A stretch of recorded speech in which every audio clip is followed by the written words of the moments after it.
Greetings, everyone.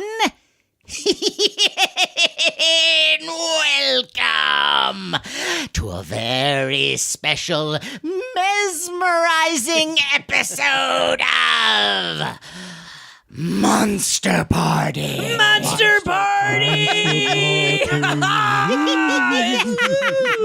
Ooh, it's mesmerizing. Stare into this spinning comb. Yes, what shall I command you to do? Oh my gosh, I'm so excited. Yeah. Wow. Suddenly I feel like I want to cluck like a chicken. And speaking of chicken, who are you, sir? I do love chicken. That's true. I am Matt Weinhold. I am Shawn Sheridan. I'm Larry Stroth. And I'm James GONIS. And for this episode, oh my God. This is crazy. This is a good one because it's kind of off the beaten track. We haven't really done this kind of specific Not exclusively. No. Yes. I mean, we've once again, like some of our other episodes, we've dabbled a little bit into this realm. Right. Mm-hmm. But for this episode, the topic is What is this topic?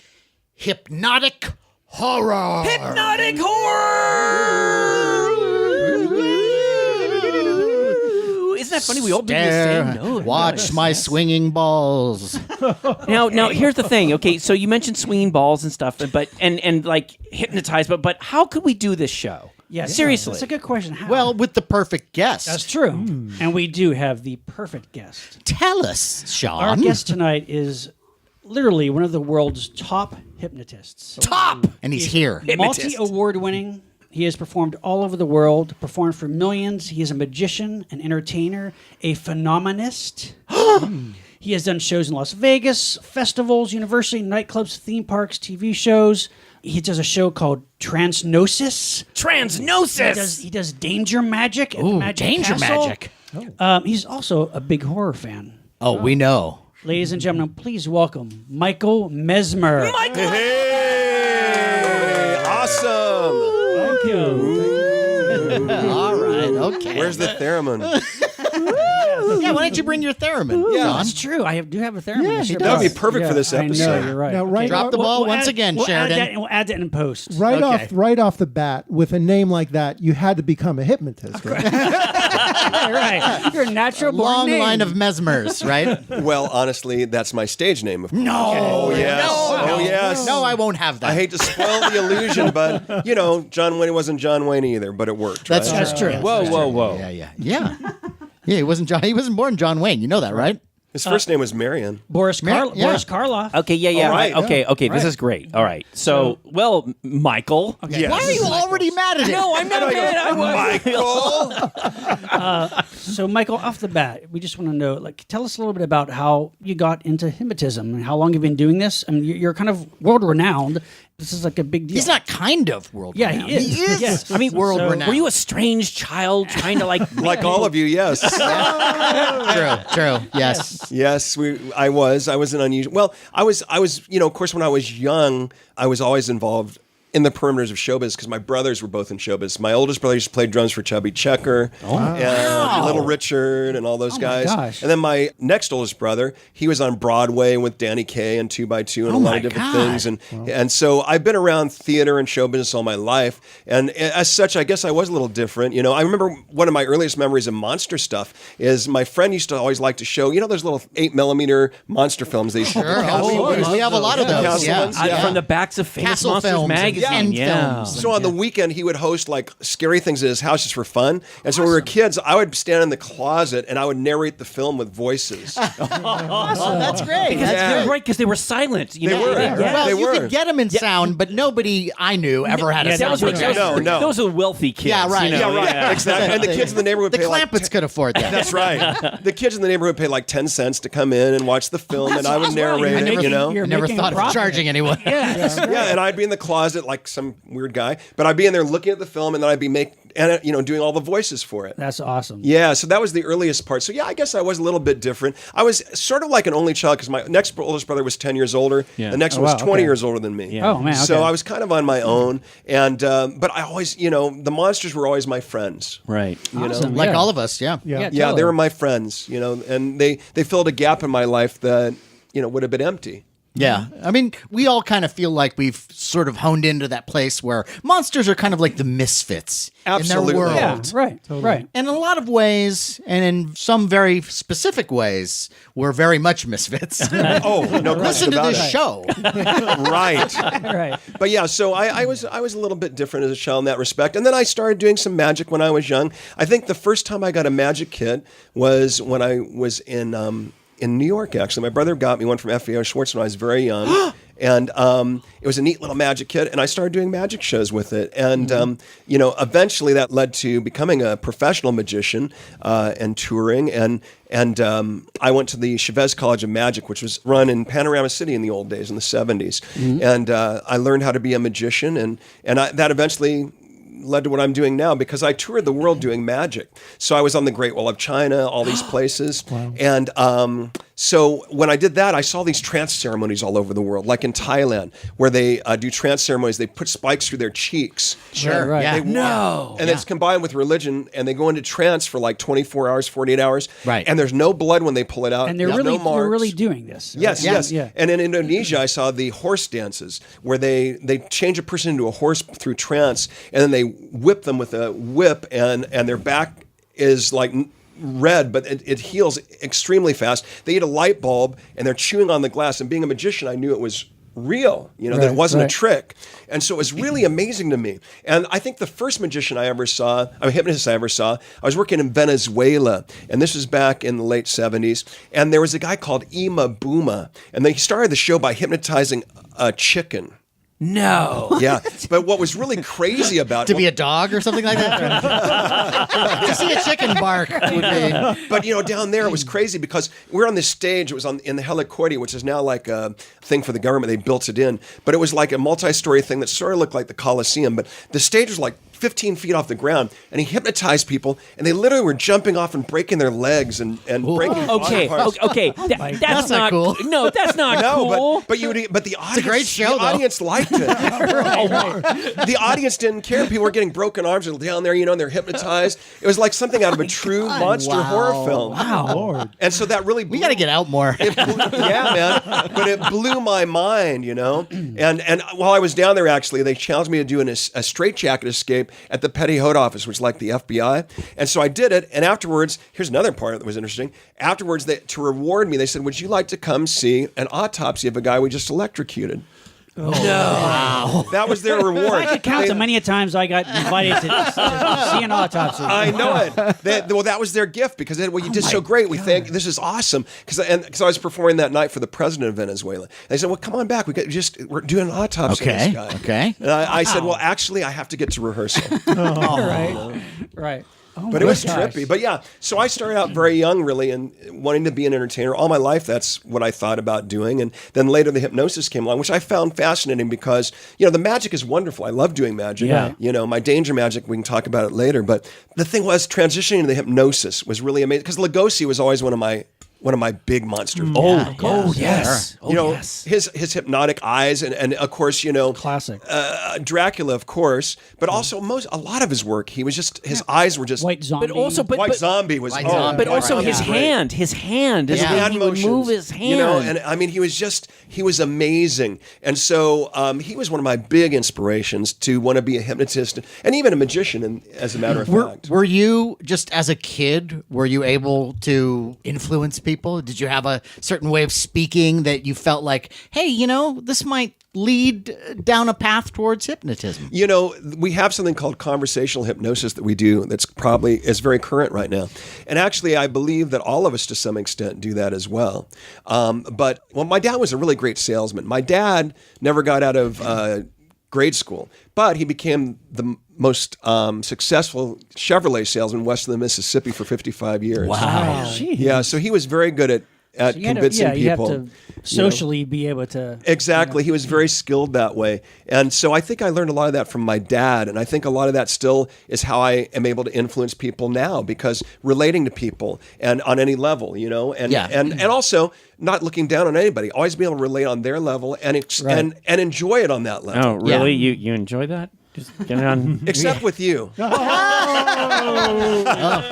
He's got your number. I'm just joking. That's okay. I'm just That's joking. all right. You will be nicer, Larry. I am just joking. Not. Anyway. Yeah. All right. So get back to this magic Yes, thing sir. that you do. Okay. No, wait, no, So- hypnotism. Yeah. We all have been taught that with hypnotism, you can't do anything that you wouldn't normally do in the core of your Yeah, being. like what are the myths and what are the misconceptions of For- it? yeah, Okay. like- all right. Yeah. Hypnosis. First, let me explain what it is so that people understand. Because we've all seen Cabinet of Dr. Caligari and on. Yeah. And we see the somnambulist under his control and unable to control themselves. We've seen that. It's a classic for all of us that love monsters. So understand this. Hypnosis is a natural state of relaxation. And I like to call it controlled daydreaming because you're fully aware. You're simply choosing to do what you're doing because you have a goal. Maybe it's to relax, maybe it's to release, maybe it's just to have fun, but you have a goal, so you choose to do it. Anytime you want, you can walk away. Now, having said that, if you use hypnotic drugs with it, like have you seen the film the original Manchurian Candidate? We're going to talk about it. Not We're the gonna talk newer about one. it. No, forget it. No, that doesn't exist to No, me. it's garbage. No. So, but the- Brainwashing of the sleeper agents. Yeah. Exactly. So that is one of the most beautiful scenes to show how hypnosis works. You remember the scene when they're talking about things and he's looking at the ladies, but then it's really Yes. the whole illusion of it. Yeah. Right, Well, right. that is how hypnosis works, except in that case, they're using hypnotic drugs with natural hypnosis. I see. And of course, we're Okay. talking about the classic. This is with Frank Sinatra. Oh, yeah. John And Frankenheimer. John Frankenheimer and Janet. Lawrence Harvey. Yes. Lawrence Yeah. Harvey. And Angela. Angela Angela Lansbury. Lansbury. James Maybe her Gregory. greatest role. Oh, Yeah. she's so I think great it might in be. that. And for listeners, if there is another film, there was a remake, and I suggest that's not Was the it one you Denzel? want to see. I never saw it. But It's just You can find it at your local Goodwill anytime. the classic one with Frank Sinatra is so worth. And of Oh, it's checking out. excellent. And Yeah. of course, it was famous because Sinatra pulled the film. Right. He delayed the release of it Because of the when Kennedy JFK assassination. Right. And Yeah. understand in the film it has to do with an assassination of a political Right. figure. So, and my understanding is Frank Sinatra and Jack Kennedy, they were buddies, and Kennedy loved the story. He knew what Yeah. it was. Oh, yeah. And he when he asked, so who's going to play the mother? He said, oh, Angela Lansbury. Kennedy said, oh my gosh, that's great. He was excited about it. But you're right, the film was made. It was all ready to be released. Yeah. The assassination happened. But that was big of Frank Sinatra not yes. to do that because Right. he risked losing all that money and all the time. And he it is a spent. powerful film. So, It's good. I don't want to get off sidetrack, but just Yeah. for listeners, that's the one you want to see. Absolutely. So, Michael, so that scene and how they do that. Yeah, because in that scene, for those that haven't seen the film, they have Lawrence Harvey and his group with Sinatra, and Sinatra's having a nightmare about it actually when it goes into it. And so what happens is that he's making them believe that the army guys believe that they're talking to a ladies group about or they're- Women's auxiliary. Yeah, kind women- of they're thing, watching a women's Yeah, auxiliary. And they're old ladies. But really, yeah. it's communist Chinese that are sitting in the Yes. audience, and they don't see it. But then when the camera turns, you see the view of the what's really happening. Yes. But they're seeing it in their hypnotic state. Exactly. And then he even gets Lawrence Harvey to go over and strangle someone. Yes. And kill them, and it's like a happy thing. And there's such a great little moment in that scene too, where he has to walk by someone to get to Yes. the guy that he's going to strangle, and he goes, "Excuse me." Yes. And he does this little. That's what makes it scary. Yeah, it's so the subtleties in that movie, which God forbid we see some of that now. Oh, I know. But it's a fabulous example of the illusion of hypnosis. And that's that fine line though between like hypnosis and brainwashing. Right. Right. Right. Right. Because if you're hypnotized, the difference in natural hypnosis, you're fully aware of everything. It's like I say, if you've daydreamed before and been in a deep daydream in class or something, Right. you know what this is because you're even visualizing what you're thinking about doing later or with your girlfriend or whatever. You can see it, even though the teacher's here and everything's happening. It's like a split reality, And it's right? like you've lost time. You suddenly realize, whoa, Right. like you come out of it. Like, Right. See, Yeah. I didn't think that. I thought that you were just totally. You were gone. You were. No. No. I Now, did well, not, now having said that, there are natural somnambulists. And that's a small portion of the. In fact, if you see Stir of Echoes, they talk about that. Oh yeah, right, right. Because there's a small percentage of the population that's a natural somnambulist. They drop in so deep they literally are out of it. Is that like kind of like narcolepsy though? To a In a point? way, in a way. right. But here's the thing: you still won't do anything you don't want to do when you're hypnotized. Right. Okay. Right, unless you're under drugs with it. Right. Because just like with anything else, you still have your natural choice. So if I told you, to go over and kill a dog and you were a lover of dog. Now, having said that, let me take it to the next step. You could say, this is a squirt gun. Right. And I want you, the dog's very, very hot. Yeah. Could you go over and cool him down? Right. Jeez, right. And you would kill the dog with a gun. Really? Wow. But that's unlikely because that would only be with a natural somnambulist that goes so deep. Because normally there's too many protections. But again, if you're reframing it as a positive and not tell him to take a gun and kill someone, then you may believe that you're doing something positive and you could do something, But that's not, you'd see it on every National Enquirer if that happened. Generally speaking, you have to have the drugs to make that level. How about this? How about this? Yes. What if you have someone who is, say, capable of murder and maybe wants to murder someone? And, and if you said, go and do it now, they might not do it now because of the natural protections that they have in their brain that say, I might get caught, I might whatever. But maybe in this relaxed state, would they do it? Depending on how much you condition them. Okay. If they were naturally willing to do that and wanting to do that, sure, you could, obviously. Like I say, if it's against your beliefs, you won't. You won't. And it depends on the individual as far as their will, right? I mean, some people just are just more strong. Again, with hypnosis, you have to want to do it, unless you use medication, the hypnotic medications. So if you don't want to do it, you're never going to do it anyway. Okay, so Michael, so it's like if I don't like chickens or something, and you hypnotize me and you say, "Oh, Larry, now you are a chicken," because I don't like chickens or something, I would not become a chicken because I don't like chickens. Well, I don't do chickens. I only do penguins. Do you like penguins? I like penguins. Oh, well, then we'd be all right. See, it's fine. Well, Michael, can you give us an idea? So you're volunteering to be hypnotized. I think James was asking a question. I'm sorry, James. Go ahead.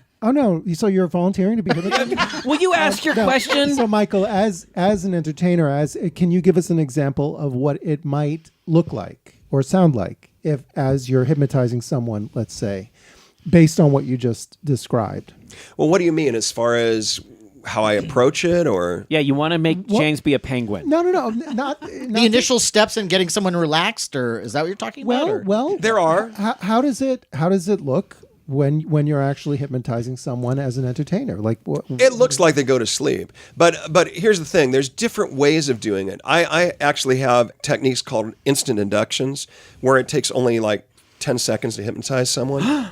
Really? But then there's what we call the fractional relaxation, which takes a slow period of time, say about 5 to 7 minutes.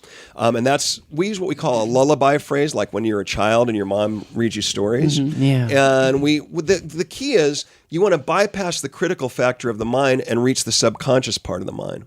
See, there's two parts of the mind, essentially. There's the conscious and the subconscious. What hypnosis does, and what it's so wonderful at doing, is it helps you reach that subconscious part. Now, that's the part of the mind that you accept information uncritically. So let's say when you're a child, about from age 1 to at the high end 11, you accept everything uncritically. So let's say you're driving in a car, you're sitting in the back singing, and your parent says to you, "Would you stop that noise?" Well, guess what? Then the rest of your life you think you can't sing, right? However, with hypnosis, you can bypass the critical factor, the conscious part of the mind that chooses what you want to accept and what you don't want to accept as an adult. You go to that child part again, and you can positively reprogram that. So now you realize how to deal with it and you can sing again. So it takes away that self-conscious kind of. Well, no, once we get to be age 11, that conscious part comes in, that critical part where we choose what we're going to accept and what we don't accept. When you're young, anybody of authority or that you respect, anything they say, you totally absorb, and it never goes out of there. It's like a broken record. Yeah. So if you get good things, that's good. Right. But if you get bad things, that's the things we try to help with. And that's what's great about hypnosis, because it's the one thing that can access that part of the mind and do positive reprogramming. Is that how hypnotherapy works? Absolutely. I'm a clinical hypnotherapist. I'm on the board of the American Council of Hypnotist Examiners.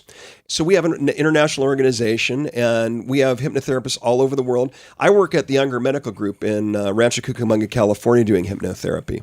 So we help a lot of people, especially one thing I do a lot is pain control. For instance, I work with a lot of veterans, and I work on phantom limb pain and all that kind of thing. Oh, wow. So it's really awesome that way, you know. And also just with confidence issues and with weight control and stop smoking, a lot of great issues. Sleep. Helping Sleep. people Oh yeah, sleep. sleep. We'll see you all tomorrow. Matt, Yeah. weight control. It's big with sleep.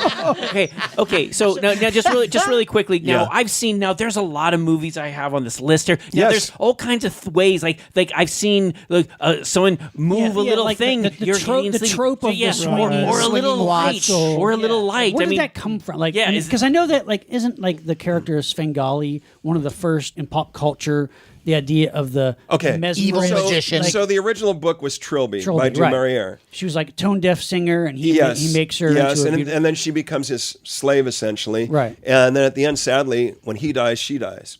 But the interesting thing about the Du Maurier book is that's the book that inspired Phantom of the Opera. right. no. Yeah, Trilby inspired Phantom of the Opera. I know that. So because they were both over in France, and Trilby was such a major.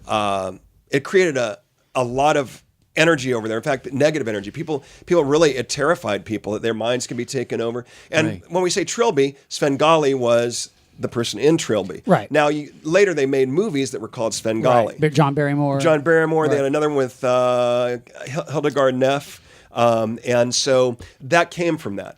But Right. yes, in Trilby, she became his slave, and she was totally indoctrinated by him. And so much so, like I say, she died shortly after he dies at the end.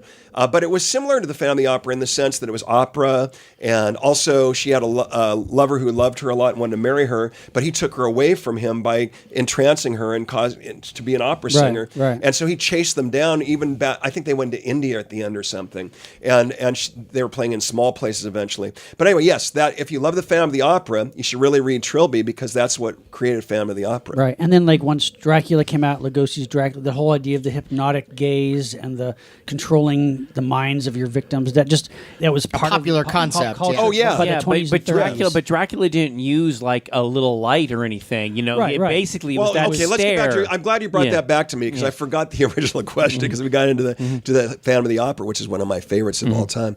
But yes, it's a fixation item. Now you can use your eyes. You can use a swinging pendulum. You can use a candle. You Yeah. can use anything that will fixate your eyes so that you're totally focused on listening and not distracted. Right.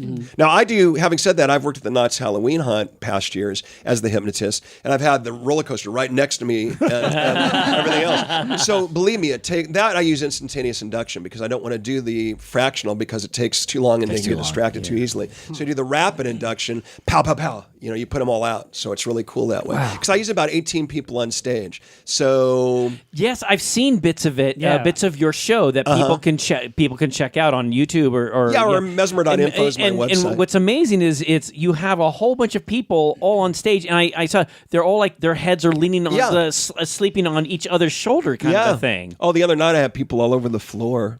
Wow.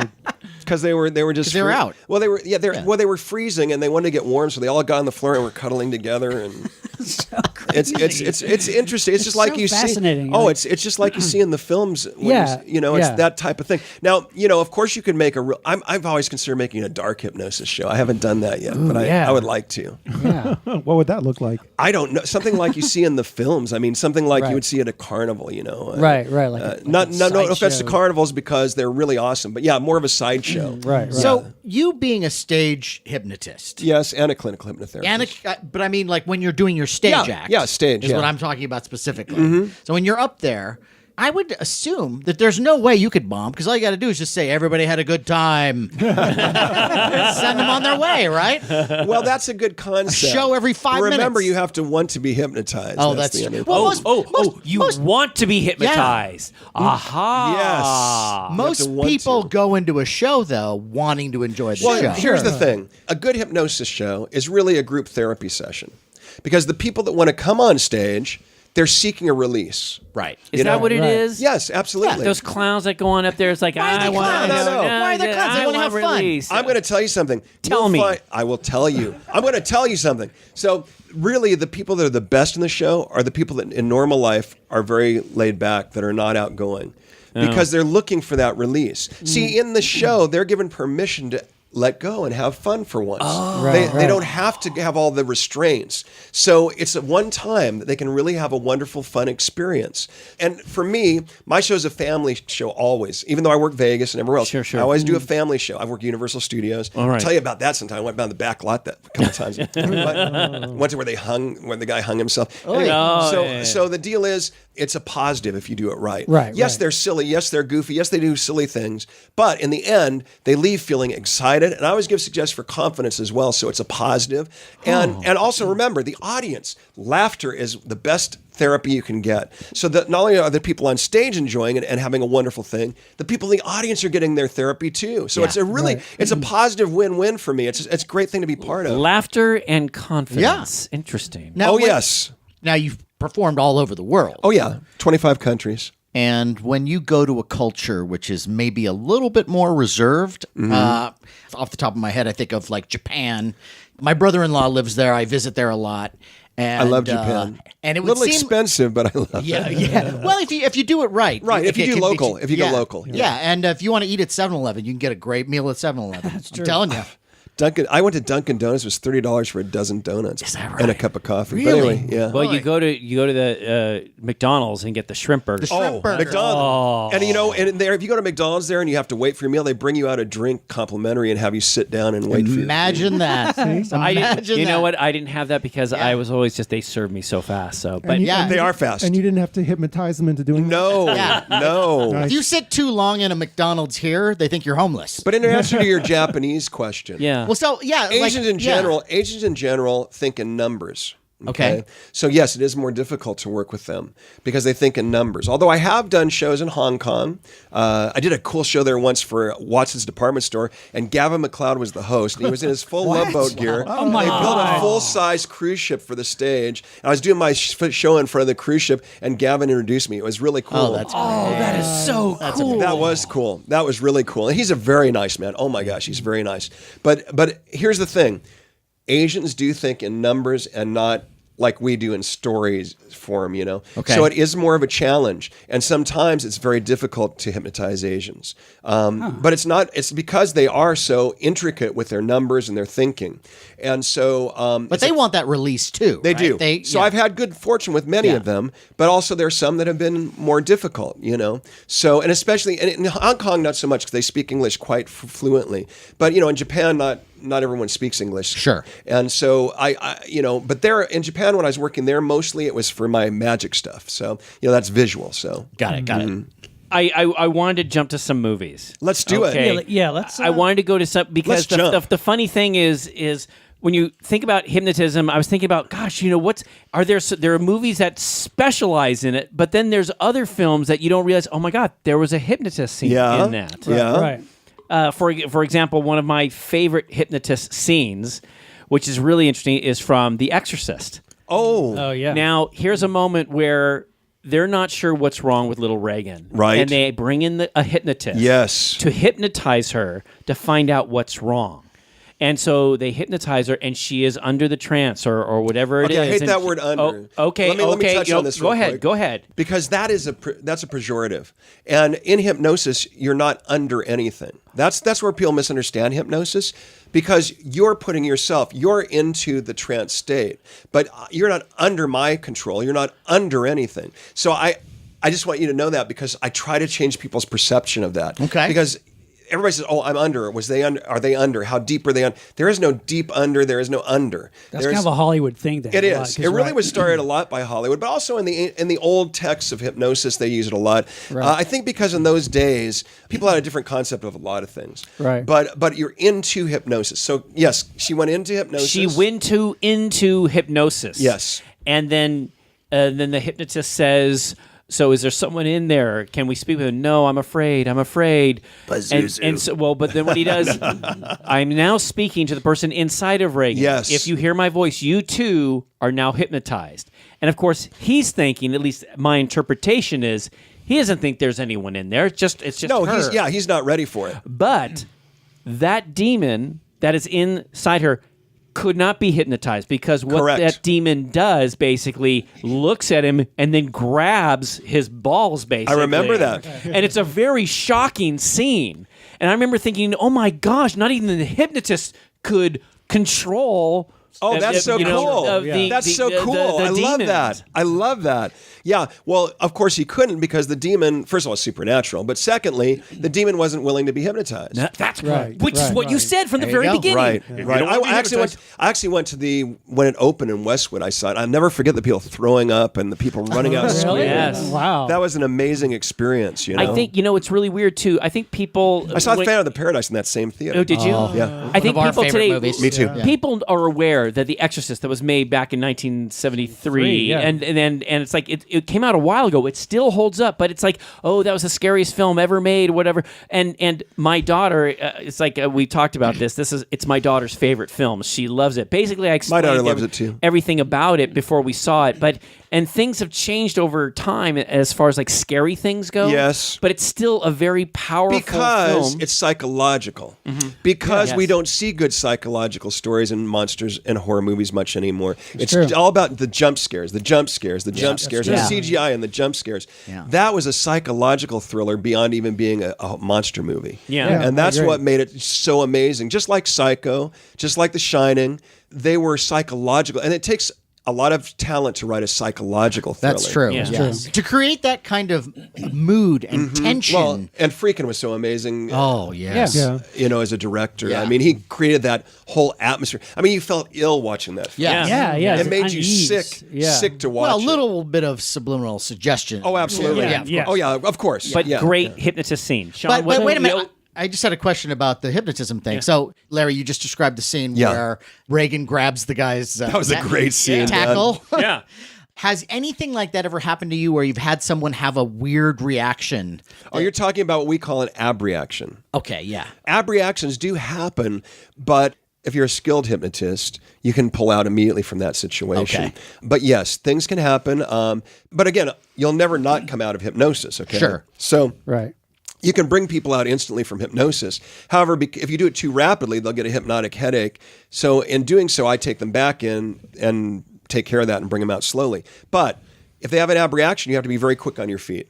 Just get out of the way of that hand reaching for your... I don't mean it physically. I don't mean it physically as much as they may be reliving being past- beat by their dad when they were little or something. right, And right. that can happen even during a hypnosis performance. Wow. Because they're into the hypnosis so deep, they start exploring maybe their own thoughts. Okay. And so you have to be quick to see it. You have to be able to spot it. It takes a skilled technician to be able to do it quickly. Again, nothing negative will ever come out of hypnosis because it's a natural state of relaxation. So even if they have an abreaction, they will eventually come out of hypnosis. Even on their own, they'll come out of hypnosis and it'll be okay. But the thing is to quickly deal with it or go, if you're doing therapy, run with it and help them to use that. Right. Is there a way that you would maybe kind of, instead of yanking them out of their hypnosis, steer them quickly into another direction? Absolutely. Okay. Because you can bring them to a different time. You can, Got it. do all of that. We should talk also eventually about the she creature and how. And all Of course. Oh, let's talk about it now. So I was going to say, Sean, did you want to bring Because up? this leads to that question. Yeah. What I want to bring up is like the 1950s with Hollywood and pop culture, how they looked at hypnotism. There was the book, The Search for Bridie Murphy. Yes, exactly. That came out and was a huge influence, a huge hit. Oh, this absolutely. was about a woman who was hypnotically regressed to supposedly a past life where Yes. she was telling details of like this 19th century Irish woman that she had all these details about. Yes. And it was because supposedly she was like She was reincarnated, yeah. and that became a big thing. Oh yeah, they even made that 50s. musical on a clear day with Barbra Streisand. Right. Right. And in the Right. but in the 50s, especially like But horror films, what monster movie came from that the same year? Right, they, quick to like exploit that concept was the she creature. which- Absolutely. what if you regress a woman back to like a prehistoric monster? Yes, and there was another movie like that was a low budget with. There was a couple of them all around that time the too. Undead was one. Yeah. Undead. Yeah, She's yeah. a witch in the past. That's in the right, past. yeah. So what you're at? And So then in Teenage Werewolf too. Oh yeah. Yes, of course. Oh yeah, of course. Yeah, Whit Bissell. Stay away from Whit Bissell. Yeah, Yeah, he's always trouble. Don't let him hypnotize you. Here comes Whit. I loved him. I loved him. Yeah, he's great. But yes, one ab reaction might be slipping into a past life, for instance. Okay. But okay, I don't want to get too in depth on it here because this is really maybe generic to what we're doing. But past life regression, I don't judge if it's real or not real. Because that was going to be my question. I'll tell you what my take is in a minute. But with past life regression, here's the thing. It's a therapy, okay? If that's the way people can safely access something negative in their lives and clear it from their lives without having to deal with it directly, and it works for them, then it's a good thing, right? I mean, it's a positive therapy. So to judge whether it's real or not is really unimportant. What is important is if it works for helping people, that's all that's important. Right. But here's the thing. My take on past lives is very different than my fellow hypnotists. If they're listening, they're not going to be too happy with me. I don't know if there are past lives or not past lives. But what I feel like, you know how we all have genetic characteristics of our great-grandmother, our great-great-grandfather, eyes, color, shapes of ears, chins. Well, why wouldn't there be genetic stamps or genetic cell structure that would have memories of hundreds of years ago? Now, having said that, not necessarily that your great-great-great-grandfather was the king of Egypt, but what if he loved reading about the king of Egypt? What if he read hundreds of books on the king of Egypt? And what if that was so impactful on him emotionally that memory became a permanent memory that stacks up in your genetic makeup through generations? So when you go into quote past lives, maybe you're just recalling something that was so real to one of your relatives that you believe that's the real story. And if they were really scholastic with it, they may have even studied the languages or anything else. Sure. Right. So, and also, we can learn a language quicker than we imagine. We can really do much more with our minds. There's much more there. So maybe they watched a movie on Egypt and they read a lot of books on it. And in that movie, there was a lot of Egyptian talk spoke. Maybe that also became part of the hard drive of their subconscious. Right. And so when you access that through, quote, a past life, that may be what you're accessing. But again, if you're framing it in a way so that you can clear something current that's hurt you as your childhood, isn't that a wonderful thing? So Yeah. You've really touched on something that's fascinating to me, which is using hypnosis as a learning tool. Right. Because what I always find when I'm learning something, especially at a more advanced stage, when I was younger, I was a little better at it. But as I get older, I'm a lot more judgmental about Well, I told you about the critical factor. Right, in the mind. critical factor. And to get beyond that self-talk that says, I can't do this.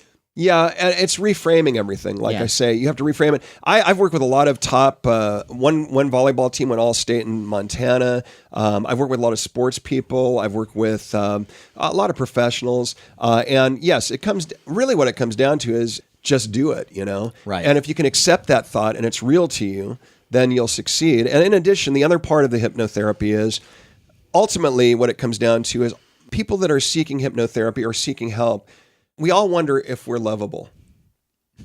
Larry? No, but I mean, really, that's the core issue. And so once you can accept that you are lovable, everything changes in your life. No. Yeah, that's a tough one. Yeah. It's tough, but it's not so tough with hypnotherapy because you can access that child part of you. Yeah. And you can readdress it. And whoever hurt you or made you feel unlovable, you can do a gestalt therapy, which you pretend the person's with you. Become both people and you have a discussion. And then you can clear that. And then when you come back to your critical mind, that part's cleared now. So you can move on with your life and you can move on in a positive way. I know it's a little deep for what we're talking about. Well, what I want to know is, will you do like a group session? Whoa. It might be too much of a challenge even for me. Come on. you know, why go down that road? I mean, a she creature. Hey, come on. Yeah, let's go back to she creature. We do it all together. We can all be she creatures. I don't want to be She creature was hot. I would She love. creature was hot. I would love to. Even in the scaly form, I was like, Yeah. Yeah, oh yeah, that Paul Blaisdell. Oh, yeah, yeah. I He would did an love to. amazing job on that. the scaly curves. Yeah. Oh my god. But I would love to Hot. think that in some past life, I'm a Paul Blaisdell monster. Okay. Wouldn't that be cool? Now, and for listeners who don't know, Paul Blaisdell is a very skilled monster maker. And he did it on such a small budget. Here's the thing: Yeah, that people, yeah. the monsters that he made in a lot of these movies, Iconic. seem like they're cheap, but he got maybe $5. Yeah, it's like, he made it hey, out of, make like, a monster. nothing. Yeah. I don't know how he did it. And he was I really don't- at that clever. budget, I don't know how he did it. He was clever. He was. Oh, there she is. And he was clever. He was innovative. I gotta get a photo with that. Using the pieces of like garbage or going to the park and finding Unbelievable. Oh, hey, I don't know, But I don't know if he went to the park and found garbage. Okay, no. I remember hearing the No, thing but about he- him. yeah. Hello. I'm talking. That he found palm tree. The husk Oh, of yeah, the yeah, palm yeah. trees Yeah, and right, using right. bits of that Yeah, for some. yeah. of Well, you his look at creatures. her, which we're looking at. We are looking at a in the middle of the statue. table. We have a statue, and it's so I would die to have that. But you look at her. And you think about, like, for instance, your favorite Creature of the Black Lagoon. Yes, they had my all favorite, the yes. Universal behind them. He did that by himself. I know. Yeah, I know. And it's so great, and it's so intricate and Intricate, unusual. iconic, and feminine looking. Yes, there is. Reused. It's The costume was reused a couple times too. That's Using right. Voodoo Woman And Yes, Ghost Voodoo of Woman. Dragstrip. Ghost of Dragstrip Hollow. Ghost He of plays- Dragstrip Hollow. He plays himself. Oh yeah, that's right. Yeah. right. Oh, that's a great movie. That is a great one. Oh, it's great in the sense that it's very campy and it's Yes, great. it is. Yeah, Yeah, yeah. no, I mean, that's fun. there's different kinds of great. That's true. Yeah. That's Right. But no, but like all those kind of 50s, a lot of the AIP films, like Blood of Dracula, I love a it, girl yeah. is like hypnotized. Yeah, into another being hypnotism, A yeah. vampire, teenage werewolf. Michael Landon is hypnotized into becoming Because a at that beast. time there was so much mystery to it. Right, There still right. is to an extent. But really, it's been demystified to a great deal now, thanks to movies like Stir of Echoes explaining it. And, Right. But yes, in those days there was a great deal of mystery to it, and those films. It enhanced the whole mystery of the films, even. Totally. Kind of like the way Atomic Energy was. Like, Oh, yeah, True. Yeah. Yeah, very. Hypnotism That's a and very good atomic point. energy and- yeah, and also- it can do anything. Hands are huge now. Okay, that's But I love the She Creature. I thought it was a very good film. That's a cool one. I think the hypnosis was very interesting. Of course, they looked at there was a movie Surfer Bridie Murphy also. Right. So they obviously that came just prior to that. Right, So right. they utilized a lot of that into that film, and that's what makes the film great because they actually did address the hypnosis. They actually did try to do it properly and not do it Hollywood. You know. I would have liked to have seen though that they go back and they go and she reverts to the she creature form, and then the hypnotist goes, "Now, as a she creature, who hurt you?" Yes, there you go. You know? And then maybe there's no murders. Right. It could be. That's happy true. But then ending there's at the no end. movie. Then there's no movie. That's Well, true. it's an uplifting short. That will be the new version that Disney puts out. We had some songs. Yeah. Sure. Yeah, but I have to admit that was a great film. There's Yeah, one great. film that really doesn't actually have any actual real hypnosis in the film, but they have this hypnosis gimmick to it, and this is The Horrors of the Black Yes, Museum. yes. They have this whole prologue. Yes, at the it's beginning. Hypnovista. Hypnovista. This hypnotist comes out and says, I'm going to demonstrate suggestive hypnotism. He yawns like, see, you're yawning too. The only problem with that. Yes, the movie. The only problem with him was he was boring. That was the problem. Yes, that's true. Yeah, you're getting sleepy. Yeah, you just are. for They all literally the wrong were, reasons. They were literally getting sleepy. I know I did when I watched In it. the trailer for it, he's also in the trailer, and he like sticks needles in this woman's Oh yeah, well arms. you can do that. Yeah, and Yeah. like, you don't You know, feel we anything. do. Well, you saw in Stir of Echoes when they Yeah. put the needle through his hand. That's right, Well, that's yeah. very authentic because we use it for pain control. In fact, in my Danger Magic show, I do what we call glove anesthesia. That's what the name of it is. Glove anesthesia. Right. And so what you can do is you can reprogram your subconscious. And then for me, I blow on my arm. And I blow on it so that it connects with my subconscious because I pre-program myself. And I put my hand in a wolf trap and have the wolf trap snap on my wrist. Wow. Yeah. Yeah, and it's authentic. It's not a magic deal. All my danger magic is like real stuff. It's not like trick stuff. Right. I break an arrow with my neck. I use the hypnosis for that too to overcome the pain when I do it right here with an arrow. Wait, you hypnotize yourself? Yeah, all hypnosis is self. I'm glad you said that. All hypnosis is self-hypnosis. Everyone hypnotizes themselves. The hypnotist can help you to do it. Right. Okay? Right. But I don't hypnotize anyone. I help you to hypnotize yourself. You're the I vessel, did not you're the know vessel that. for it. Yeah, exactly. So it's self-hypnosis. That's why you're in control. That's why you're not. Yes, I am. That's why you're. Yes, and I don't like it. I don't. But no, that's why you're in control. Part of a growing number. There you go. There you go. We're all together on that. All together now. So anyway, the truth is that you're hypnotizing yourselves, and that's why you'll never do anything you don't want to do in hypnosis because you're doing the hypnosis. I see. Well, okay. Now, this isn't. I'm sorry. No, go ahead. Go ahead. This isn't necessarily hypnosis, but it is talking about. I guess it's the self-hypnosis of what you're talking about. Yeah. When I saw a show that had all these Shaolin martial artists. Absolutely. And they do this incredible stuff where they, have spears up against their neck and they'll balance on the end of a spear. Yes. And they're not They take damaged in any way. rebar and they break it. They bend it with their neck. Incredible. It's And similar to the some of the stuff, but same more ki- extreme than what I yeah. do. And But yeah, it is. Is that the type of thing where you have to? It's a discipline that you have to work on. Well, you go into another zone. Okay.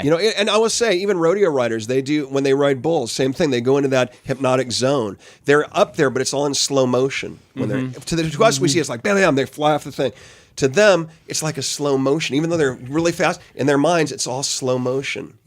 One rodeo rider who I made friends with once told me it was like he could see shutters close in his mind, like a shutter would close and the light would go dim when he got on there, and it was just all of a sudden it was like in a different place. Wow. So it was self-hypnosis in a natural way. Wow. Now, James, you had a film that you wanted to suggest. Did I? I do the suggestions. I'm the hypnotist. Go ahead. Well, one of the more extreme cases of a goofy James Bond villain master plan. In On Her Majesty's Secret Yes, Service. where Blofeld Oh, yeah. has a dozen supermodels who he's training to. He hypnotizes them at midnight every night. Yes. Telly Savalas. Yeah, and somehow that is going to lead to poisoning the world's food supply, and that he's going to another Manchurian Candidate type device. Yes. Where A little you're sillier, going though. much sillier. But the You light, think so? But honestly, the light was a fixation item that they had in there. They had Right. a light that was doing a thing, sort of in like M.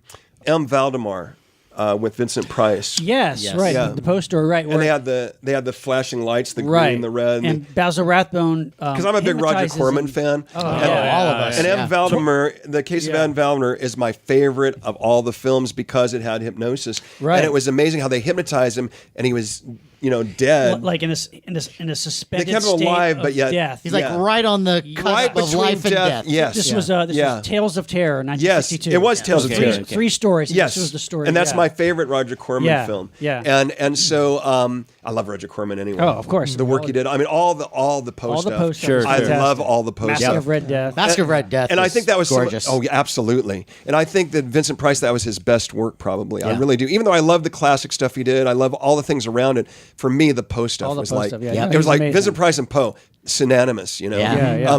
But yes, in the James Bond film, again, he could have, of course, they didn't say it, but of course he feeds them, he takes care. So they could have drugs combined with the hypnosis too. Yeah. In that sense, they didn't allude to that.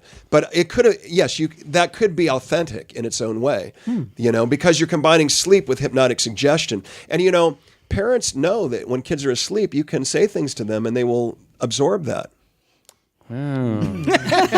my brother found that out. Yeah. Oh, there you go. Yes, but it Go pee on dad. oh boy. Wow. Yeah, but that could be very authentic in its own way. I love that film. Actually, in some ways, it's one of the best Bond films. Oh, I Yeah. love Yeah. that movie. I do and like it that movie. definitely foreshadowed Daniel Craig James Bond. True. Yeah, Because it was much yeah. grittier than anything. Yes. That's Yeah, why it didn't that's do so true. well, I think. Not so much because of George Lazenby. I think George Lazenby think it was fine, Fine. actually. I think because it was so gritty compared to what we had seen in latter Bond films. It was very gritty and very rough and a lot of fighting, a lot of fist fighting. Right. And slightly more, aside from what you just described, James, slightly more centered in reality, Yes. especially the ending. With yeah. Tracy. Oh. yeah. right. I mean, that ending Rigg. blew me away, and I thought, wow, this So is ahead of its time. really Yeah. taking this genre And of into course, a we saw different that area. basically with the Daniel Craig film evenally. Yes, which that's is- true. we did. Right. Yes, You know, we and, did. and all. Yeah. So it was the same concept. So Right. it foreshadowed those. Yeah. And then, of course, next we got Diamonds Forever, where he just walks around with 3 guys all the time, you know. Well, I yeah. love Sean, but, you know. But that's the thing. I always say that Diamonds Are Forever was like a Roger Moore movie. It was actually because like it was so they wrote flippant it and for so him. silly. It's almost like they wrote it for Roger Moore. Yeah. But I still love it. But And of course, I love Roger Moore. I met Roger Oh, me too. right I before think Roger's great. before Live and Let Die. I was at my brother was singing at an Anthony Newley event at the Palladium downtown, and Roger Moore sat right behind me back to my back. gosh. And of course, we didn't have selfies in those days or anything. Sure. But he got up and I had to say hello to him because I didn't know him as James Bond yet because Live and Let Die hadn't come out. It was just coming out, but I knew him of course from The Saint because I Right. love The Saint, Right. and of course Maverick too. So I said, "Oh, Mr. Moore, you know," and he goes, "Well, you'll have to watch Live and Let Die. It's a fantastic Bond. Do you like Bond?" I said, "Oh yes." I said, "Well, I'm the new James Bond." Oh, so he like told you. It Oh was my like, god, it was like, that's oh my awesome. gosh, like I'm 16 and James Bond's talking to me, Oh my and gosh. he's going to be James Bond, you know. Have you ever seen The Man Who Haunted Himself? Oh yeah, that's a good one. That's a really good film. It I'll have was to look made that one up. right after he finished The Saint, but right before he did Live and Let Oh, I've Die. gotta see it. And it's one of his best performances. It's like a kind of a horror. He had so much suspense more film. potential. He's great in it. It's really good. Yeah, he really did have and he was good at comedy. Yeah, no, yeah, it was great. But as much as I'd love to talk about Roger Moore and James Okay. Bond, we'll save for our James Bond Yeah. show. now, Anthony Newley. No, Now. no. I wanted to find out, Matt, because you had some hypnotist always films the that you fun of wanted to man. bring up. I did. Well, I Do it, man. Do it. There's the ultimate. You're to me, on. To me, the ultimate horror hypnotist movie, as far as I'm concerned. Go for it. 1960, The Hypnotic Eye. Absolutely. But that's not the way you say it. You have to say it like The Hypnotic Eye. the hypnotic eye. How would you say it? I can't say it like you. You're awesome. No, I love it. There's this great. You must stare into the hypnotic eye. You must stare into the hypnotic eye. This movie. Jacques Bergerac, God, Yes, he's as great. Desmond, the great Desmond. who ended This- up this being one of the movie- Catwoman's sidekicks on the Batman 66. wow. Really? Yeah. Oh my gosh! But this movie is like, first of all, this movie is very nasty and It is. and gruesome for a 60s is. film. All these beautiful women are mysteriously mutilating themselves in horrible ways. Well, and it had They're- a really trick ending, which was awesome. Yeah, Because yeah. it totally took you off guard. Right. So- For me, it did. But I will say this before we get too deep into it, Sure. as I mentioned, I think to you earlier, perhaps, you know, the man Gil Boyne, who was the hypnotist that was the advisor on the film, was Mm-hmm. my mentor. I took 500. Yeah. I took 500 hours of training from Gil. In fact, the American What's Council his of name? Gil Boyne. You'll Okay. see it on the credits, Okay. right big on the credits. In fact, he was the original creator of the American Council of Hypnotic Examiners, which I'm now on the board of. Oh my gosh. And I shouldn't say this, but I will because probably no hypnotists are going to hear it right now. But I'm president-elect for the association, which really blows my mind. So Nice. Wow. I can't imagine it after being under Gil all those years, and now I'm going my to be gosh. the president of the association. Wow. It's really quite an honor. That's you know. great. Awesome. Because it's an international organization, and we have hypnotists. Our president currently is in England, and he's British. And then we have people from the Netherlands and Denmark and all over the United States. And we have almost 2,000 members, so it's quite an honor. But yes, he was the hypnotic consultant on the film. And so that film, The hypnotic eye. look into it. And also it had Mary Anders, who was a great actress. yeah. And of course, then it has Allison look Hayes. into Allison it. I Hayes, just got the it. Attack of the 50-foot woman, yes, man. yes. Hot. Oh Yes. my gosh! So, yeah. so the thing is that the hypnosis in that film is probably the most accurate hypnosis ever depicted in any film. Ever. Really? Yes. Explain why, because the premise of this is that he's hypnotizing these women, Now, I'm not talking about the plot as much as but just the way the they do hypno magic and stuff. Okay, Remember, okay. there's hypno magic in it. Oh, yeah. They, Okay. instead, I have the one sheet on my wall, but it's hypno magic, which was an answer to the 3D. But in other words, being able to get the audience to participate. Yes. in the Right, film. he does the stage show, but he's actually talking to the movie viewers of the audience. movie. Exactly. And if you, Yeah. for listeners, if you go to YouTube and type in the hypnotic eye to see the trailer for it, it is terrific because it shows Yes. the audience Yes. like participating. Yes. And you're, oh my gosh, I want to do that. I want Yes. to be a part And of he this actually, thing. he actually, You don't want to do that, Larry.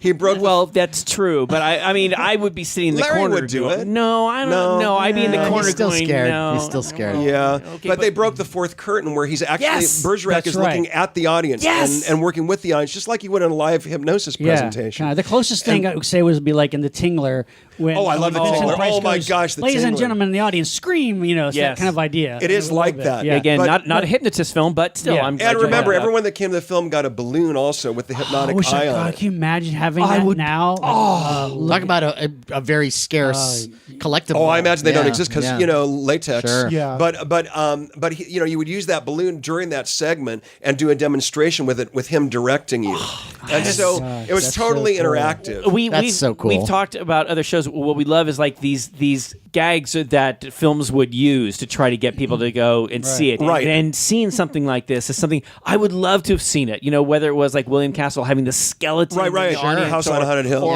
Yeah. or like this giant balloon eyeball. God, I would love that balloon eyeball. Oh, yeah. An idea like in But what I want to say, let me finish this Go ahead. quickly. Let me finish the thought before, because you guys are so awesome. You get me going in all sorts. I could talk all night with you guys. So the deal is that those tests, those what we call suggestibility tests, they're actually ones that we use today. In fact, a big trendy thing right now is street hypnosis, where you go out and you just do Right. impromptu hypnosis anywhere, anytime, any place. I do it. I'll be in the mall, and I was in the mall in Glendale the other day, and I was at a kiosk, and the guy said, well, my wife, you know, she's working at the booth. She said, she's always want to be hypnotized. So bam, I do some hypnosis. So the thing is that those suggestibility tests, where their hands are flipping around and all the, Right. their hands are locked, Right. those are still in use for street hypnosis. They're just as current today. So they're valid ways. And what they do is they combine physiology with suggestion to create a hypnotic effect. Right. And so they're very, very valid, and they're still as amazing today as they were then. So that's what I'm saying. It was so accurate with the hypnosis in that film.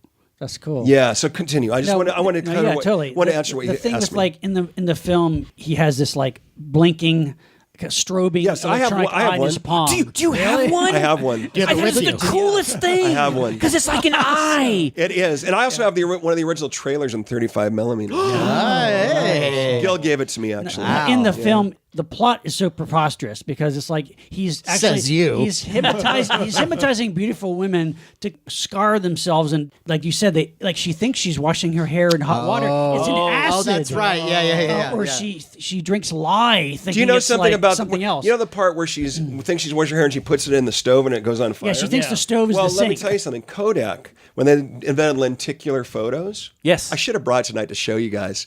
I have the original. They use that scene with her going like this with her hair on fire to show how lenticular photography. Oh my God! I should have brought it. Wait, I should have brought that's it. a selling technique? Hey, look at this woman. Well, Have because her head on they thought fire. it really Hey. showed. It really, it's actually the really fire effective. going, It's really showed. effective Oh yeah, shot. and so I actually. have that. I have the That's original press amazing. kit from Wow. the film too. That's awesome. That is so cool. But Yeah. yes, the movie is the thing is like a detective following this and trying to figure And out you know what's how good? I will say one it's thing. I connected. know I keep interrupting you, No, it's but I good. want to add to everything you're saying. So at the beginning of the film, do you recall the detective saying, "Well, those hypnotists are a bunch of those stage hypnotists are a bunch of Right, phonies. They use stooges and everything." But he said, "But real hypnotists can be very therapeutic." They say that a couple times. They say if used for medical purposes right? or whatever. It can be very yeah. therapeutic. Right. So they made sure that they correctly phrased it, That's and true. it actually. The other part, in those days, there were a lot of hypnotists that used stooges. Right. Okay. We don't anymore. And just to answer your question ahead of Right. time, we don't have to. Right. Because Right. it's very easy to achieve hypnosis. Anyway, I didn't want to interrupt you, but I wanted to give you that totally. additional information on what you were saying. It's all right. I do it all the time. No. Anything to get him to stop talking. But I will say this. One of the great hypnotist scenes, to me, is actually an animated film. Do you remember in 1959 Sleeping Beauty? Oh, of course. Now, yeah. now for people who go, oh, it's an animated cartoon. Guys, there's this great moment. Okay, so Aurora, the Princess Aurora, is brought back to the castle. She's going to get married, and she's kind of depressed and stuff. And this whole time, Maleficent, the evil witch fairy, has said, "You're going to prick your finger on a spinning wheel and die." Well, the three fairies bring her to the castle, and they got her in a secluded place, and she's sitting there alone. And then all of a sudden, Maleficent appears, and there's that glowing ball. Do you remember this? Yes, I do. And you look in Aurora's eyes, and I love that film.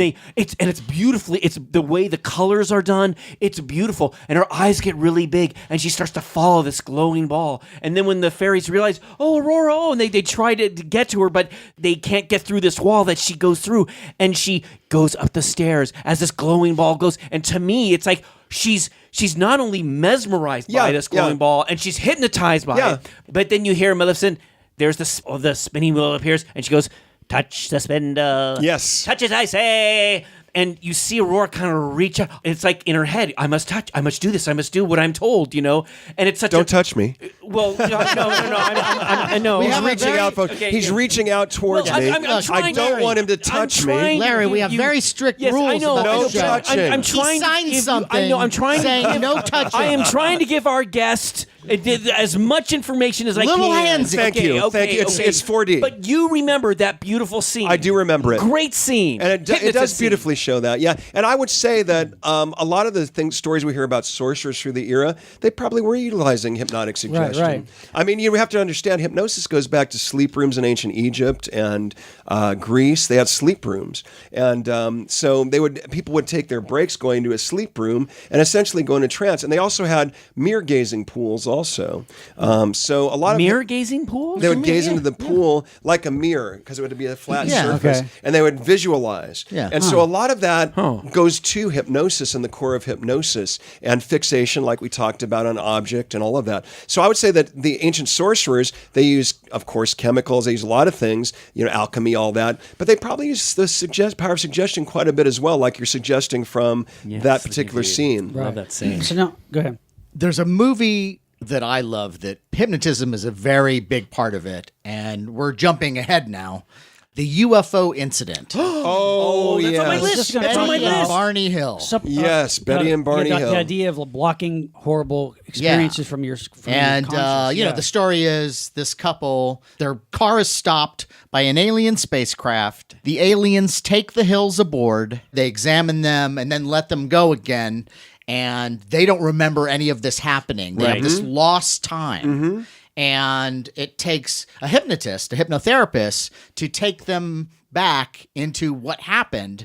And they explain this amazing experience of being on this alien spaceship and seeing a star map and talking to the aliens. And I always remember, and it's James Earl Jones and Estelle great. Getty. That's right. And I always remember, James Earl Jones' character, Barney Hill, he's really freaked out by the situation. Yeah. But she's a little more calm, and she can have kind of a little more of an intelligent conversation with these aliens and finds out a little bit more about them and why they're here. And it was a very controversial thing because this supposedly really happened to these two people. And based on a true story, yes. And there was all this. And then, of course, interracial thing, too, at that time. Yeah. But then there was people were saying, well, it's, they're formulating these memories, not really real. Like, Well, that's always the danger. You see, with hypnosis, when we do hypnotherapy, glad you brought that up.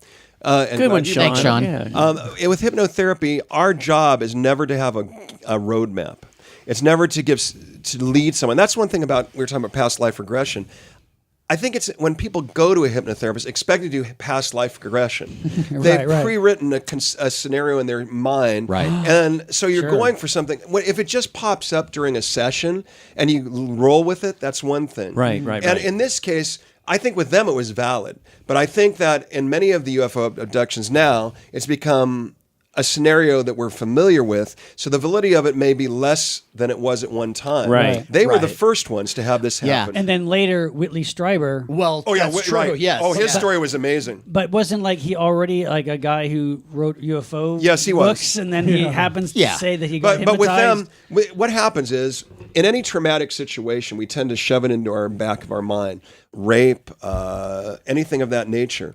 And so we don't want to think about it, frankly. Right. And obviously, probing by aliens and everything else, you don't want to think about it. It's basically like being raped all over your body. So the deal is that... And it's not doing it right, that's all. Right. Your words, not mine. True. But the thing is this. I do believe that was valid. And I do believe that the hypnotherapy, the hypnosis with them was valid because you were able to relax and face it in a different way that they weren't frightened. And then the memories came out and they were able to explain it. And I do feel that was a very valid hypnotherapy session. One thing that's... Group of session. What's interesting, you're talking about that people go into these sessions sometimes now with a roadmap. Everyone describes kind of a similar UFO abduction scenario. And it's always the gray aliens. And that may be their way of framing having been abused as a child or raped. It may be another thing that they're manifesting in a safe way that they can face it. But it's interesting how before Betty and Barney Hill, when people would describe their UFO abduction or UFO sighting stories, it would be aliens of every possible description. There's Yes. hairy ones, Right. reptilian 3 arms. ones, Yes. robotic ones. Yeah, there's the reptilians, the Yeah, grays, yeah. all of them. But when Benny Hill, He was by the way, Benny Hill was an alien. No, Benny Hill was. Benny Hill and Oh, Barney when Fife. Benny Hill was abducted. Yeah, the aliens are chasing him around the spaceship. Yeah, that was a good one. All right. All right. Come on. But yeah, it's just funny how like from Betty and Barney Hill, Yes. then it seemed like from that point on, every UFO story Every you story was got similar. was the Yeah. gray aliens. Yes. and I know, it's- this type of look and this It type was of like in the- scenario. it was in And the that happens- popular conscious. It happens Yes. with the same thing with shadow people. It happens the same with all Right. those Yeah. scenarios. They become so overused now that people are kind of with a map, they're programmed.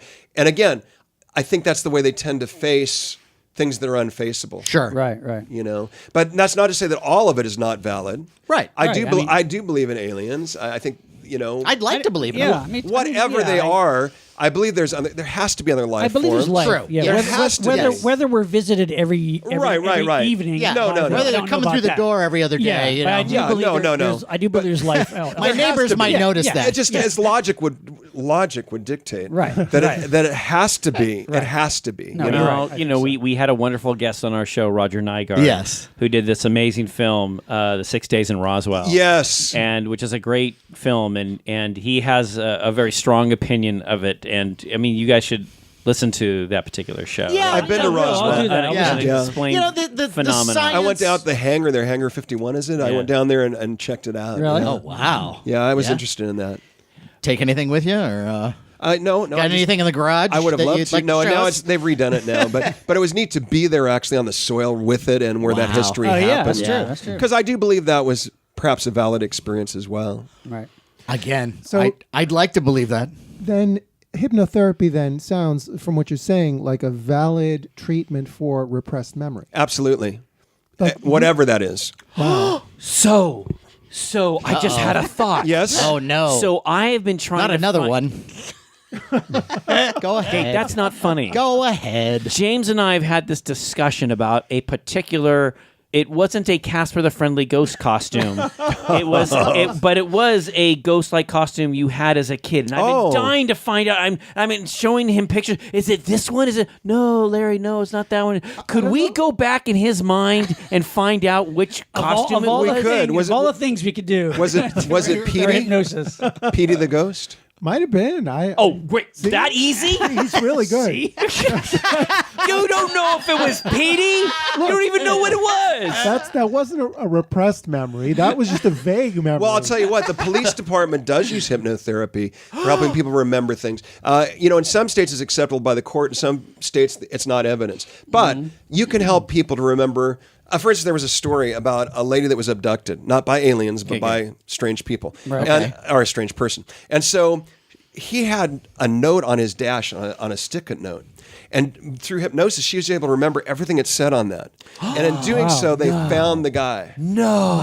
Yeah. Wow. So, Incredible. but again, it was traumatic. So at first, she couldn't remember any detail. Right, But right. with hypnosis and the relaxation, and also knowing she was in a safe place, she could re-see herself there and visualize everything that happened. Wow. And that's how they discovered this note on the dash. Also, license plate numbers can be remembered with hypnosis. That again, a traumatic situation, you can't remember it because it shocked you. You don't want to think about it. With hypnosis, you can relax, reframe it, know you're safe, and then you can see everything more clearly. Michael, have you been enlisted by the police? I have worked with police, but I'm not enlisted to do that, but to teach police to do that. Okay. Michael, Wow. you said two things. You said this twice now. Safe place. Is that a big key in this thing when you're doing your, hypnotism thing? Yeah. If someone feels like they're in a safe place, Right. then you're able to get more of a Yes. what you. Well, and if they feel that they're no longer, they can. One way is, of course, you can take them outside of themselves, so they know that they can see what's happening to them. They can see what happened, but they're not the person it's happening to at that moment. Okay. Right. If that Okay. makes sense. It's like Well- you're stepping. You're almost like the third character watching. Exactly. Watching it, right? Exactly. Yeah. And that way, you're not being hurt by it, but you're seeing what happened, and then you're Right. realizing now, and then you take them to the point where now you're an adult. Now you'll never let that happen again, nor can anyone do that to you ever again. And then, Right. boom, you change your whole outlook. Well, I know that there's been some criticism about the real story of Sybil. Oh, Sybil. Oh yeah. Now, if we're looking at it from just the movie aspect of it, the TV miniseries. And what is Sybil? Sally Sybil, Field Sally plays her. Field is Sybil, and she has like 16 different personalities. Right. And she developed these personalities because she experienced trauma as a child at the hands of her grandmother. And it's based on a true story. I guess there's been some re-examination of the story and the original case, and that it might not be entirely true. But when it comes to that idea, It's hard to prove whether something like that's true or not true. Yeah. Because to the person, it might be very true. So regardless that it's actually factual, it's kind of secondary. Because if they believe that it happened, if they believe they're who they are, if they believe it's true, that's all that really matters. So that's the thing you have to deal with. That's So their with- reality. with multiple exactly. with multiple personalities, though. Well, Gil Boyne was a master of integrating Yeah? multiple personalities. He could do it in minutes. Really? Yeah, he was amazing. Not People all of who us, have had a lifetime of very few of dealing us with are this. skilled to be able Yeah? to do that way. Some of us, it takes lots of sessions. But Gil was amazing that way. But yes, you can integrate these personalities, just like you see in the film. Like they do in the movie, yes, yeah. I think there's another film too. I'm blanking on, but it was Seven Oh, Faces of Seven. Three Faces of Eve. Which was actually, I think she had 7 originally. I think the real person. Yeah. Okay, yeah. But they couldn't but- afford the other. No. And Joanne That's a lot Woodward, Paul Yeah, Newman's yeah, wife. right. 7 And- trips to the canteen And every there day. you go. But that was similar to Sybil. Yeah. Yes. And that was also based on a true Right. story. Yeah. And so, yes, again, traumatic situations can cause those type of things to happen. But again, it's valid if it's valid to that person. It doesn't matter if it's historically correct. It doesn't matter if you believe it really happened. It's valid to them. And so then you have to find out why it's valid to them and how you can help them to overcome that. Right. So it's like everything is like kind of seen through this lens of coping, right? In some Absolutely. way. Yeah. Yeah, we all do it, and some of us can do it more successfully than others. And those that cannot do it well, they're the ones that need the help. So if we're talking about, but if we're He talking, wants to go back to the hypnotic eye. But I love the hypnotic eye. Now, I will say this. You know, we're talking about some deep stuff, but you know, in the 40s there was a great animated cartoon. With Tell me. Bugs Bunny. Oh yeah, of course. Yes, and this is called The Hair-Brained Hypnotist. Yes, well, you know- and yes. there is Based on a true story. Yeah, now, Yes, now, that's my life story. The funny thing about this, it's when you see it, it's like Bugs Bunny and the Warner Brothers characters. They're like catching up on the whole hypnotist craze, kind of a thing. And it's like Elmer Fudd learns how to be a hypnotist as he's going hunting. He's reading a book, goes, oh wow, here I go. And You did that well. And what I love is he first comes in contact with a bear. Okay. Yes. Spoiler Yes. alert. Yes. Okay. I want to make Okay. sure. I want to make sure I'm very clear. I know. If you don't, I don't want to spoil it for Really? you. No, oh. But the bear is going, "Arr!" And so he makes the bear. He goes, "You will be a bird." And then all of a sudden, the bear starts to flap his little arms, and he starts to fly away. And it's, to me as a kid, and even now, it makes me chuckle. You know, I yeah. love it. I love it. He Oh, thinks, yeah. oh my gosh, I have this great power. I can hypnotize things. Well, when we get that wascally wabbit, you know, that kind of thing. And it's just so fun. And the bear actually comes back into the scene. And I love that. I love that. And I love it because it introduces kids into hypnosis in a positive way. Yes, but you know what's really Yeah. neat, Michael, is when Elmer Fudd does his Yes. little things with his fingers. Everyone can see I'm moving yeah, the it's beautiful. fingers. Little rays Yeah, or there's little something. rays. Yeah. It's little, Yes, little, yes. like Yeah. little, Yeah. It's just as my sound, my Foley here, the little rays Yeah, come out like yeah, a I little love that. I love and that too. I love that. Yeah, me look. too. Oh, me too. Me too. Well, of course, hypnosis has been in a lot of cartoons. I mean, even Pokemon. You know, you have Drowsy. they have you have hypnotic Drowsy. powers, right. Drowsy becomes Hypno. Yeah. You know, Right. and Drowsy's I'm drowsy, and he's a big, heavy Drowsy, and then it becomes then he goes Hypno, and he has more power, right? I have those little characters, and then of course even in Pinky and the Brain would Yes. hypnotize. Yes. Right. You know, so there's a lot of rich history of hypnosis in cartoons. He does the same thing he does every night. Learn how to take over the world. Oh, beautiful. Yes. How about Sleepy? of the dwarves. No. Sleep. No, he's just Was sleep- sleepy. Or maybe he's just Maybe he's- relaxed. he's Could be. hip- Could be. No, And of course, no. I wanna just attack this rumor right now. okay, please. Okay, Sleepy. A, Okay. not a rumor. Okay. No. Okay. Well, you're like, oh, B, like what? A cold hard fact. No. Okay. So what do you think? Doc is over there going, "Hey, sleepy." Maybe. No. These are We don't these know are- Doc's last name. Hey, He could be fr- Doc Hitler. True. Yes, but let me tell you something. These are hard-working dwarves, and they're working in So their he's mind. the only one that gets tired? Hi-ho, and they're doing that thing. No, they're The all only way they can get Sleepy to do his job is to hypnotize him to enjoy the work. No, now that you talked no, now that you no. talked about Snow White, I have to say I got kissed by Snow White once. Oh. Now I'm going to tell you how this ties in with the monsters. Okay. Okay, first of all, Snow White's now my I'm favorite afraid. princess. Don't First touch time. me Okay, again. okay, All right. So anyway, All right. let me tell you how this works. Leslie Easterbrook, you might know that name, Yeah. right? Devil's Rejects, right? Yes. Back in the 70s, my brother was doing a Disney production of Snow White. He was Prince Charming at the Muni in St. Louis. Okay. She was Snow White. No. And she was so gorgeous as Snow White. I mean, amazingly gorgeous. And I never forget one at the end of the last night, I said, "Oh, I just so loved you." And she gave me a kiss. And it was like, can you imagine being kissed by Snow White? really. Oh, I was about 11, right? It's my dream. And it was like, and she was gorgeous, you know? Yeah. And then I saw her in Devil's Rejects, and it was a whole different story. Yeah, really. Hey, did She was brilliant in that, Did by she? the way. Did Oh, she? yeah. Did she look like Snow White from the classic Yes. 1930s? Yeah, oh yeah, version? absolutely. Oh, my that's brother my wore favorite. a white, actually rode a white horse. It was an outdoor stage at the end of the Wow. show. They No. had fireworks, Jeez. and he rode an actual white stallion, and Jeez. and oh, the witch was so amazing. They changed her into the giant creature during it, the dragon, and she was amazing. And it was just like the movie. It was produced by Disney, and Wow. in fact, Felix Silla. Here's another. Oh. Here's another one. Tweaky. Felix, Tweaky, and Cousin It. Right. Felix was in it. He was Dopey.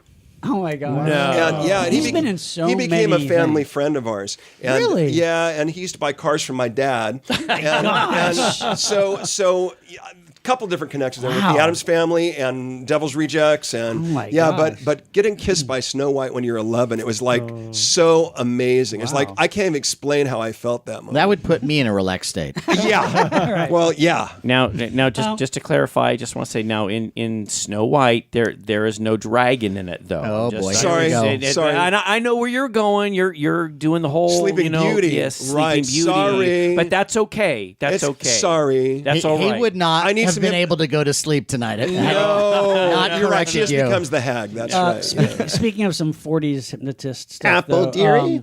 Well, Abbott and Costello meet Frankenstein. Oh my gosh! Of course. Yes. Dracula hypnotizing does. Wilbur in Oh, I love that. Abbott and Costello. I love Oh, that that movie. First of all, is my daughter, my son, and mine's favorite. Maybe our favorite movie of all it's time. one of the best. Yeah, It's we've just talked about it many times. It's just amazing. A perfect Well, film. it's amazing. I love that film. And yes, the hypnosis in that was Yeah. so awesome. But also, a later follow-up to the movie has a very different but just as funny kind of hypnosis angle. That is Abbott and Costello meet the killer Boris Karloff. Yes. Because Yes. Boris Karloff is like this evil swami, and he tries to get Lou Costello to kill himself with hypnosis. Yes, but and he keeps hang screwing himself up. and all He keeps that. messing up. Yeah. And that's That's pretty great. funny. That's great. Yeah. And those are both directed by Charles Barton. Yeah. Yeah. Right, Charles yeah. T. Barton. And I think you might remember when we talked at Monsterpalooza, but I'm doing an article on Gene Bates for the Silver Screen Queens coming up on 113 of Scary Monsters. Nice. And Charles T. Barton, I met him. Really? Yeah, I think I may have told you, maybe I forgot. But Gene Bates, who was in Return of the Vampire, she was at the very beginning. She screams and gets bit by Oh, right, Lugosi right. and she dies. And she was in so many other great Mom. You know, we were talking about Mom. Oh, yeah, where yeah. she's a werewolf. That was love one of that her movie. one of Yeah, her last that's a films good that she film. did. She was 73 when she did that film. Wow. But I have a wonderful article on Gene coming up in Scary Monsters. But I went with her to CBS Studios. She said, "Come on down. I'll take you with me to." She was like Annie Mame. She would take me around and do things. and so we went down to CBS for. She was going to do a family affair. And turned out Charles Barton was the director. He did 80 of Family Affairs, 80 Family Affairs. And that day I got to shake his hand. Wow. And that was amazing to me. He couldn't talk. They were busy working. Of There was course, no way of that- course. You know, they're working, right? Yes. But I did get to walk around Gilligan's Island. I walked down Dodge City. They weren't shooting that day. I was on the set and in the sound stage. But to meet Charles Barton was really cool because, you know, for me, Abbott and Costello Meet Frankenstein. That's like And many people have said too in this how that movie for little kids was the gateway That to brought the them. Universal monster. Yes. Because it was safe, it was funny. Yes. But it still had scary monsters in it. absolutely. Yeah. And what was nice is they did keep the dignity of the monsters. Yes, Absolutely. they did. They did what every Yeah. good horror comedy does is the horror Lon stuff is Chaney as scary. the Wolfman is playing it Yeah. just like he did Oh, in any other exactly. role. Yeah. yeah. Lon Chaney Jr. was Creighton. He was amazing. I loved him. Yeah. I thought his eyes, and speaking of that, you know, His physicality too. He's no so question. agile. Oh, absolutely. Well, you know, he also did a great hypnosis movie for Universal. Calling Dr. Death. Yes. Yeah. Oh, my- One of the I- Inner Sanctum films. Yes. I have he's not a seen- hypnotherapist. Yes. But who would He call solves- for Dr. Death? And the guy, yeah, sure. and he's hypnotized that guy, and he's like a jerk. The guy that he's hypnotized. Yeah. Remember, he gets him. He's saying, "You can't hypnotize me." Yeah, but and he gets him solves up. the crime. Like he's accused of murdering his wife, and he has to kind of get to the bottom. But the he guy, solves the. but the guy dies. when Right, he comes up to be right, hypnotized. right. He goes, "Is there a doctor in the house?" And they go, Right. "Oh, are you really serious?" Yes. And then he comes up. I'm Dr. Right. Death. Is there another doctor but he in the solves house? the crime by hypnotizing somebody Yes. in the Now- film. It's Yes, really- but yeah. his eyes in that film. Yeah, yeah. His Now- eyes in that hypnotic. Now, Sean, segment. I have not seen Now, this film. talking Are you about that- recommending this? Oh, absolutely. I haven't seen this one. Did you ever listen to Inner 40s? Sanctum on the radio show? Yes, I heard a Stop couple of. getting angry at No, him. I'm not Just getting because angry. you can't Why? touch him. Yeah, And there was a dragon in Snow White. Anyway, they were the Inner Sanctum films were a series of Universal films made in the 40s. yes. And Evelyn Ankers. Yeah, Oh my God. They combined them Yeah. again. And there were lots of Universal contract players, and Lon Chaney, he was like the lead in all the films, Yes. always playing a different role. Yes. But they were like cool little mystery. Yeah, and they're they, fun. They had like Totally. slight horror elements to them. But they were good. They were fun. Well, they were great because if you love the classic Universal monster films, then you've got that, and you got the Sherlock Holmes films. That, always I had you that know, Universal so if you take the feel, Inner Sanctum, you take Sherlock Holmes, and then you Yeah. take the classic. They're all have that familiarity. They had the Everything had that dark Gothic German expressionism. Oh, I thing love- happening. and I love German you recognize the expressionism. sets too, and just And like the music, you know, they recycled Yeah, Hans Zolter music yes, all but the in a time. good way. which like, really yeah. made it have that identity. Yeah. So, You know? getting back to Abbott and Costello Meets Frankenstein. Oh, yeah. So the scene where Dracula In the mirror? is hypnotizing Lou, Yeah. and I think in the movie they describe it as that his mind is too weak. Yes. Yeah. But I would also argue, is it too weak or too strong? Okay, It's let me like- explain that. Yeah. I'm glad you brought that up. Thank you. Oh, good one, Matt. So glad you brought that up. Hee hee. So the more intelligent you are, the better the hypnosis works. Really? Because the more level of focus you can achieve, the better you'll do hypnosis. Okay. So I'm done for then. essentially, I don't know if you are, but he is. So anyway, yeah. but don't I touch me. chase cars So anyway, during the day. but no, that's accurate in that film because the less intelligent you are, the more difficulty you have in focusing because Okay. you may have ADD issues. You may I have. see. See what I'm talking about? Yeah. Do you see what he's talking about? No, I love this. I love this. So if you want to get away from Dracula, Oh, Dracula! Shave a couple to get IQ away, points. How to get away from Dracula? Yeah, just do that. Yeah. You know, I would say run. I'm still all for running. You know, look, we're all, hey, Dracula, you know. But Wait a minute. When did that happen? No. I understand. Remember We're yesterday we were all like, "Hey, Dracula." We're all big into Dracula, but Karloff did the first version of The Mummy. Yes. And there's a great Yes, hypnotist Oh, moment, I Which love was that. really the Mummy. sequel Yeah? to Dracula in reality. Oh no, it's not. It it's is. The Mummy. Yes, No, but it is very much a Dracula. It is, because- He has elements. this great Okay, who directed speech. The Mummy? James. Carl Freund. Carl Freund. Uh-huh. Carl Freund. Wrong. Uh-huh. Yes, and I Carl stand Freund, corrected. Carl Freund was evidently people have claimed he did a lot of directing in Dracula also. Oh, He was the okay. cinematographer, okay. but he evidently did a lot of the scenes. He directed a lot of the scenes in that, and that's probably why he got the opportunity to do the Mummy. Oh, yeah, and of right. course he was the cinematographer in Dr. Caligari as well. I did not know that. Did not know that and either. he was the first one. You know, in Dr. Caligari, how they're at the asylum and you see the camera moving. Yes. Yes. That was very revolutionary. Sure, yeah, And that was yeah. Carl Freund. Now, you may know that he eventually directed I Love Lucy. Yeah. Yes, and I did know that, And that's, sir. And that's why. Some of the creepiest episodes of I Love That's- Lucy. No. No, and that's why when you watch I Love Lucy, it's not flat like like Dick Van right. Dyke and things. Right. Because he knew how to use the camera and to use the black and white medium to get the light and shadow and make things look dimensional more. So when you watch it, it still looks fresh. It looks like you're seeing. It's true. Whereas the other ones, like I don't know, Armis Brooks, all these things, they look flat. When you watch. Right. You know? Everything is and just so Carl Frun was like a brilliant. stage show. So what I'm saying is, the reason that The Mummy was essentially a sequel to Dracula was because, well, also it had most of the same cast members too. And I don't remember Karloff Dracula, but go ahead. no, he wasn't. But I'm saying that the way it was filmed, the Carl Frun influence, the musical influence, of course. They both opened with Swan Lake. Yes, and the actors that were involved in it. You had all Edward Sloan. Yeah, Edward Sloan and all of them. And then I think the script was also written by the person who, I may be wrong, but I think it might have been written by the same screenplay writer that adapted Dracula. Balderston. It might have been. Now- It might have been. I might be wrong on that one. I don't want to take claim to that. I can't say that I love all the following Mummy movies. No. But that first Mummy movie Brilliant. is great. Brilliant, yeah. Because you get a little bit of the moment of the mummy and the bandages in the beginning, but the rest Right. of it is this incredible performance it's by very Karloff. different, yeah. And people forget there's this woman that he believes is the reincarnation of the his love that girlfriend. he, yes. Zeta, right? And he has this great moment Yeah.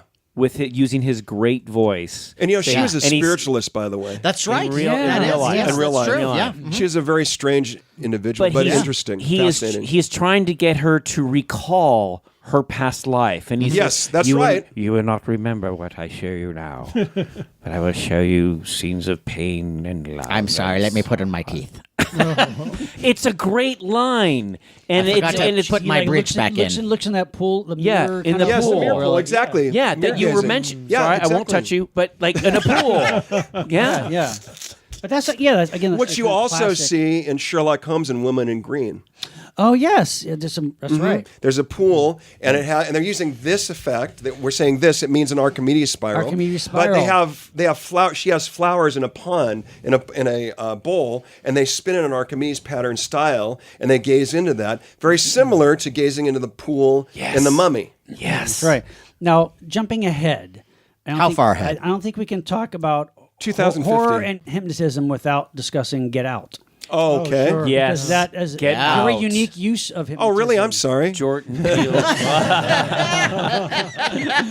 But this is interesting because it's like we have like this neurosurgeon guy and his wife who's a hypnotherapist. Yes. And she hypnotizes people by putting what they call the sunken place. Yes. And where they fall into this like void, which is basically like dominating their Right. their They're subjugating consciousness. their consciousness. Right, so that they can kind Not of the most positive hypnosis. yeah. No. It's interesting, but she does it with like the tea and the clinking of the Which is so the Right. Again, a cups. fixation point. Right, right. It's But good for movie fun, but not too flattering and too. No, and hypnosis. again, it wouldn't be achievable except in a Manchurian Candidate type of situation. with drugs and with Right, correct. But that is.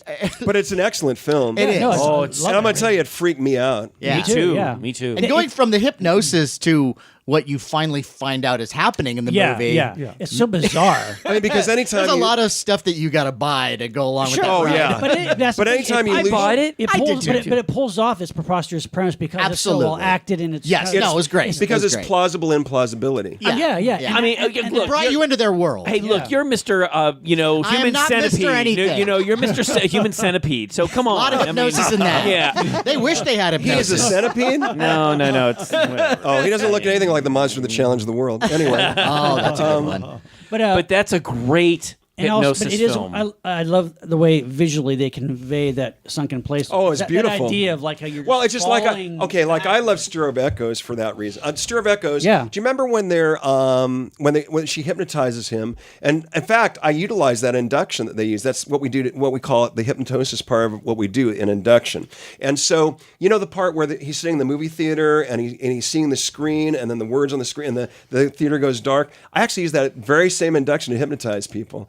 Because Richard Matheson, he must have done a lot of research on hypnosis. Oh, Because that was a brilliant induction. So I call it the movie theater induction, and I use it along with what's called the Indian chakras, and it's a progression of colors. And so I use that with the movie theater screen, and then the colors changing, and that's how I take people into hypnosis. So I love that in the Stir of Echoes too, because it totally showed what the person being hypnotized is visualizing. Right, because that's hard. Because that's hard to convey. That really, It really is. sometimes, yeah. And so if you watch that film, I will tell you that's very accurate. Cool. Very accurate. That's awesome. And again, I even actually adapted it and actually use it for hypnosis. That's cool. Yeah. But then all your subjects start seeing ghosts. Then Well, there you go. right. Now we did commentary for a film that has a bit of.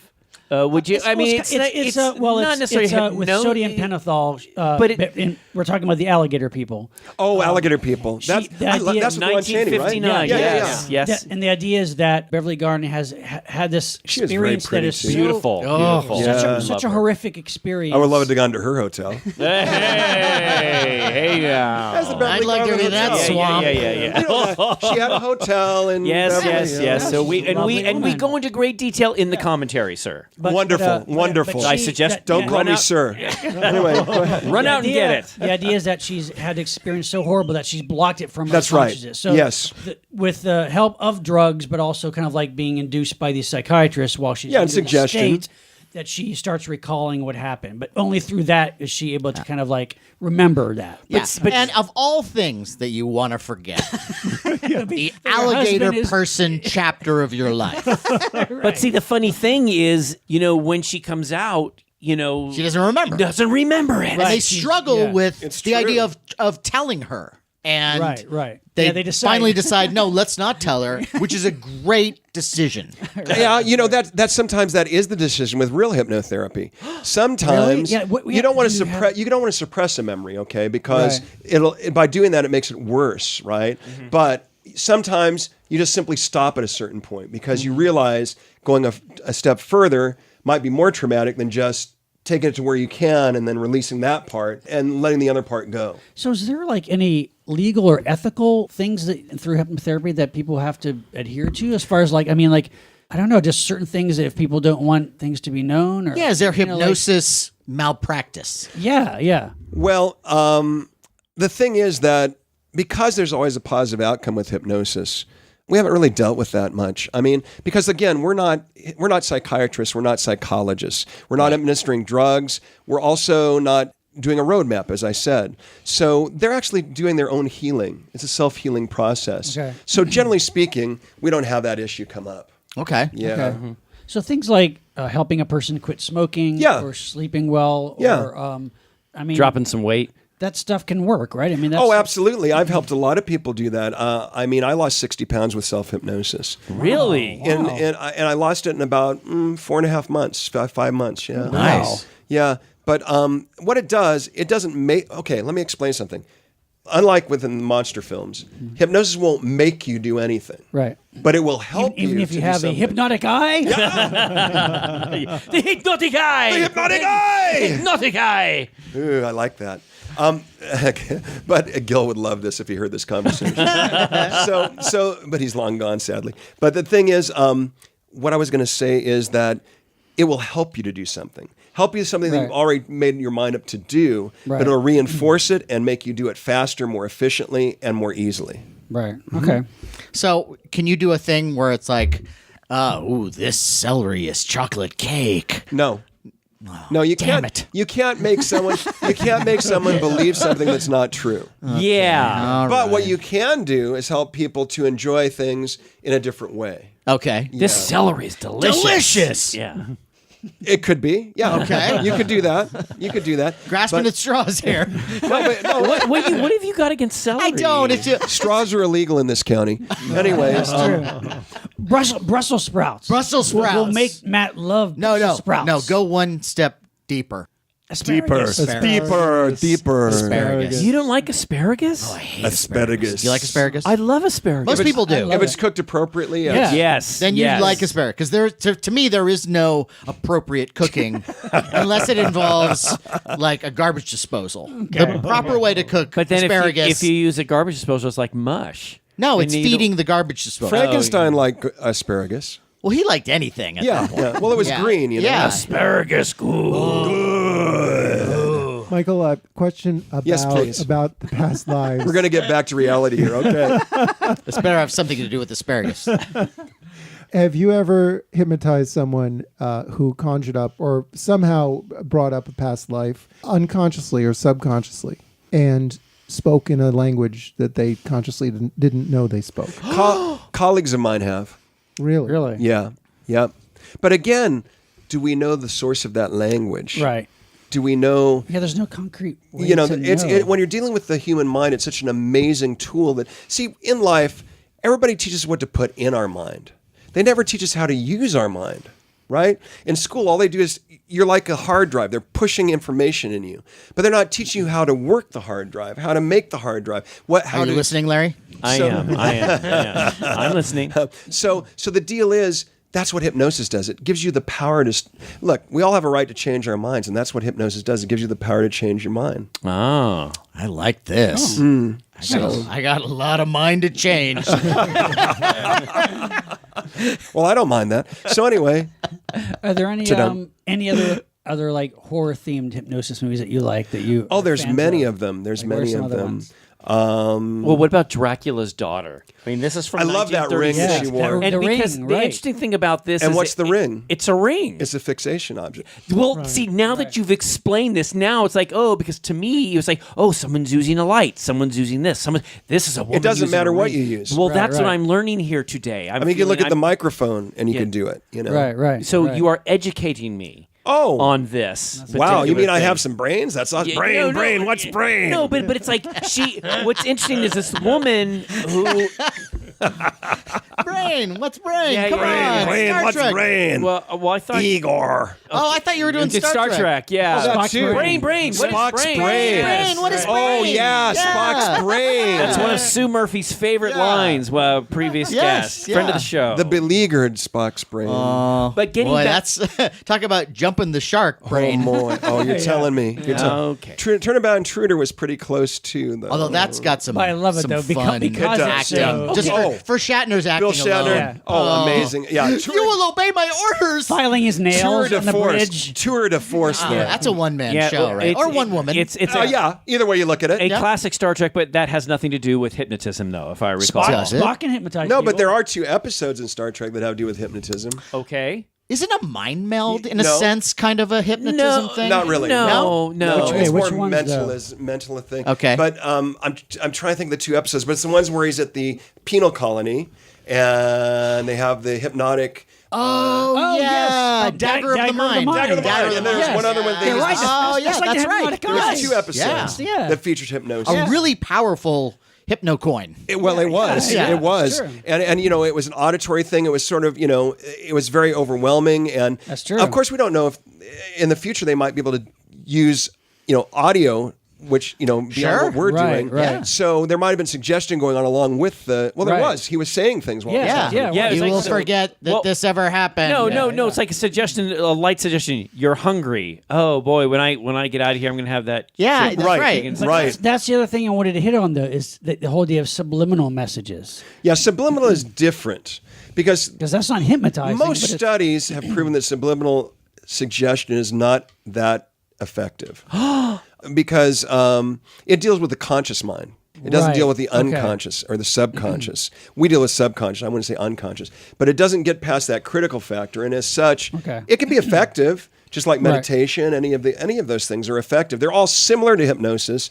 But the big difference is we deal with the subconscious part of the mind, like I was explaining to you, and that's where you get the real change to happen. But they always tell you that it's the subliminal mind. But remember, if you haven't or gone the into subconscious. if you haven't gone into the hypnosis part of it, then you haven't sidestepped the critical part. Okay. If you don't sidestep the critical part, then you're not going to be open to accepting something you don't want to accept. Right. Okay. And that was like, was it like the 50s or the 60s or maybe in the 70s? There was like that kind of hysterical reaction to subliminal. Like they thought, oh, subliminal advertising everywhere. Right, And, you know, right. it's like it's making us eat and buy things. Well, I'm not saying you that know. people aren't open to suggestion. But isn't They- everything you know. so overt now today anyway? Like, it's Well, like they subtle claimed in The about- Exorcist, as a matter of fact. Yeah, there right. were right. scenes the, in there. The demon face. The, Right, the white exactly. face. And so I'm sure that does work on your mind, and maybe even in a subconscious way, because it's a Right. quick, rapid shock kind of thing. Or makes you, yeah. Wasn't there a Columbo I that was had just something? going to say this. Yes, there is. Where Robert Culp is an advertising That's executive, and the way he gets to kill a guy is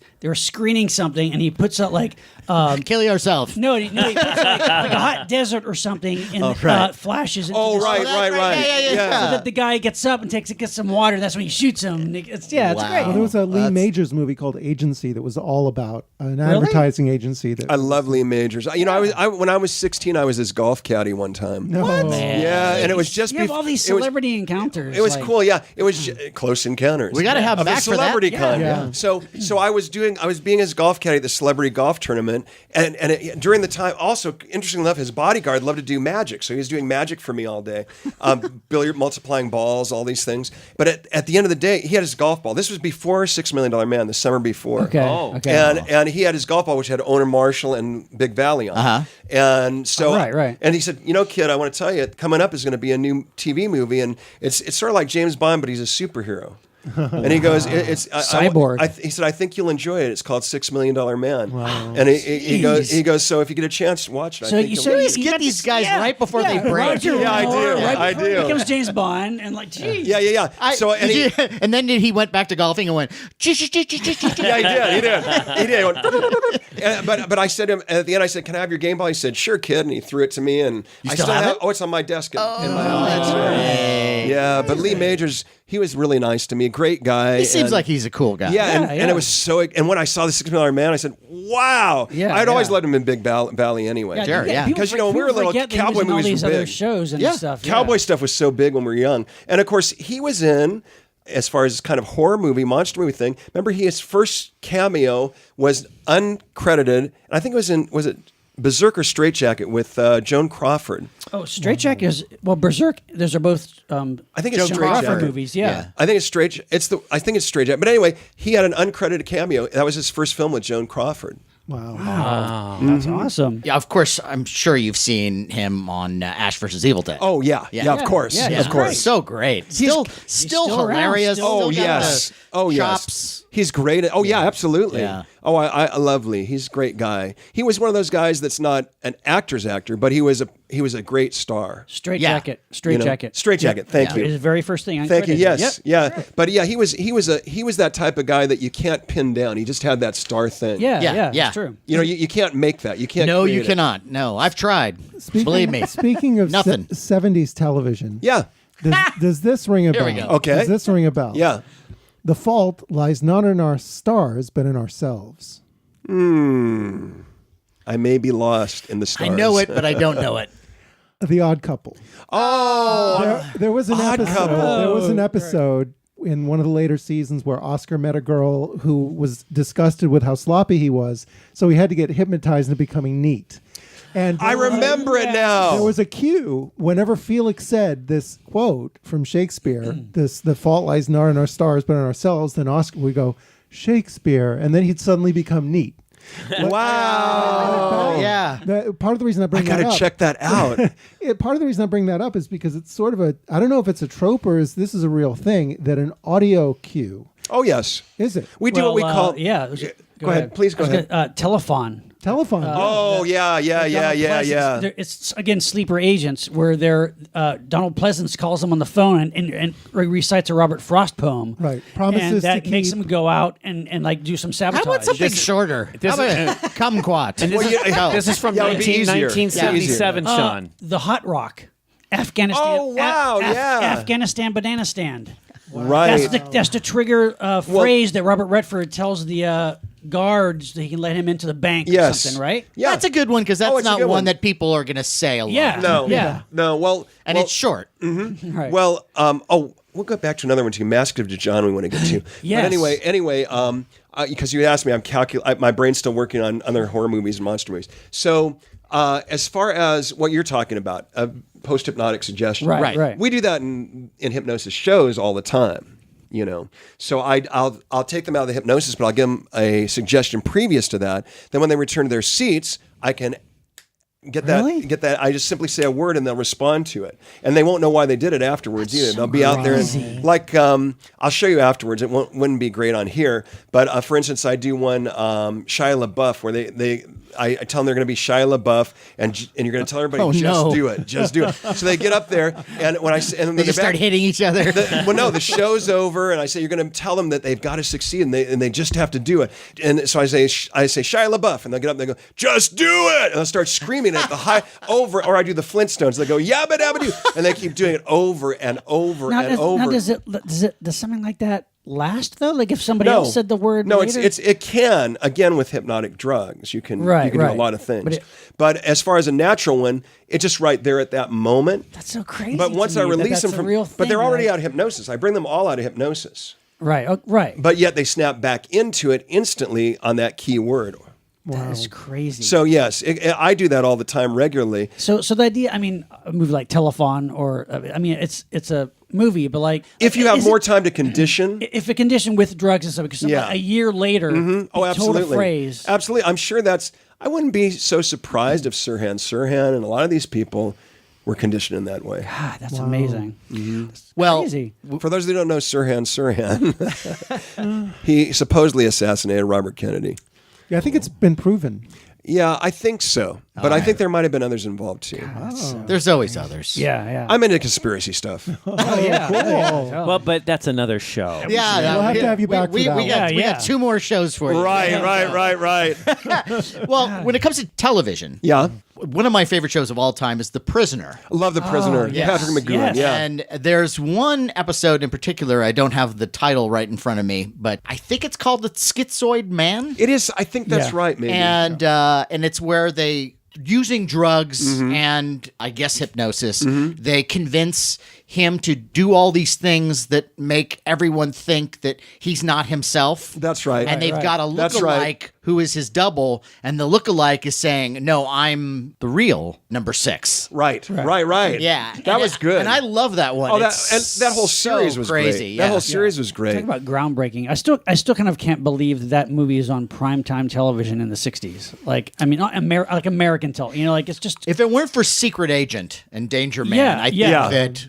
You're right. I don't think it would have. been. Yeah, because it was so I think bizarre. that's what everyone was expecting, and then you Yeah. get like the. It was really different. Yeah. Yeah, then you get Really like different. giant orbs chasing. and then him. by the end, where it's the last avant-garde the last film. Oh, yeah. the last 2 Oh, episodes yeah. are Yeah. insane. It got way out there. Yeah. I do enjoy them though. Now Yeah, no, I me appreciate them more now than I did when I Yes, first saw absolutely. them. Well, they're it's funny because as time passes, they still are timely. Yeah, Yeah. In fact, they're still timely as far as plot and all that. Oh yeah, Right. And McGowan. Oh, Oh, great. Patrick McGowan's Great actor. Great actor. So good. You know. But Mask of Dijon, getting back to that. Yes. Yes. Because you wanted me, a question long ago is you asked me what other monster movies had hypnosis, and my mind was doing its thing, and I popped up with that. Mask of Dijon starred Erich von Stroheim. Right. No. He's like a magician Is who this a silent? becomes a hypnotist. He's a magician right? that becomes no, a hypnotist. Like 40s. Is it for? Okay. Yeah. And also co-starring my friend Gene Bates. Ooh. And matter of fact, the first encounter I had with Gene, well, not the first, but one of the professional encounter I had with Gene, in that film, she's his wife and magic assistant. who like wants him to kind of stay with magic. But Yes, he doesn't want. but he decides to go to hypnosis. Right.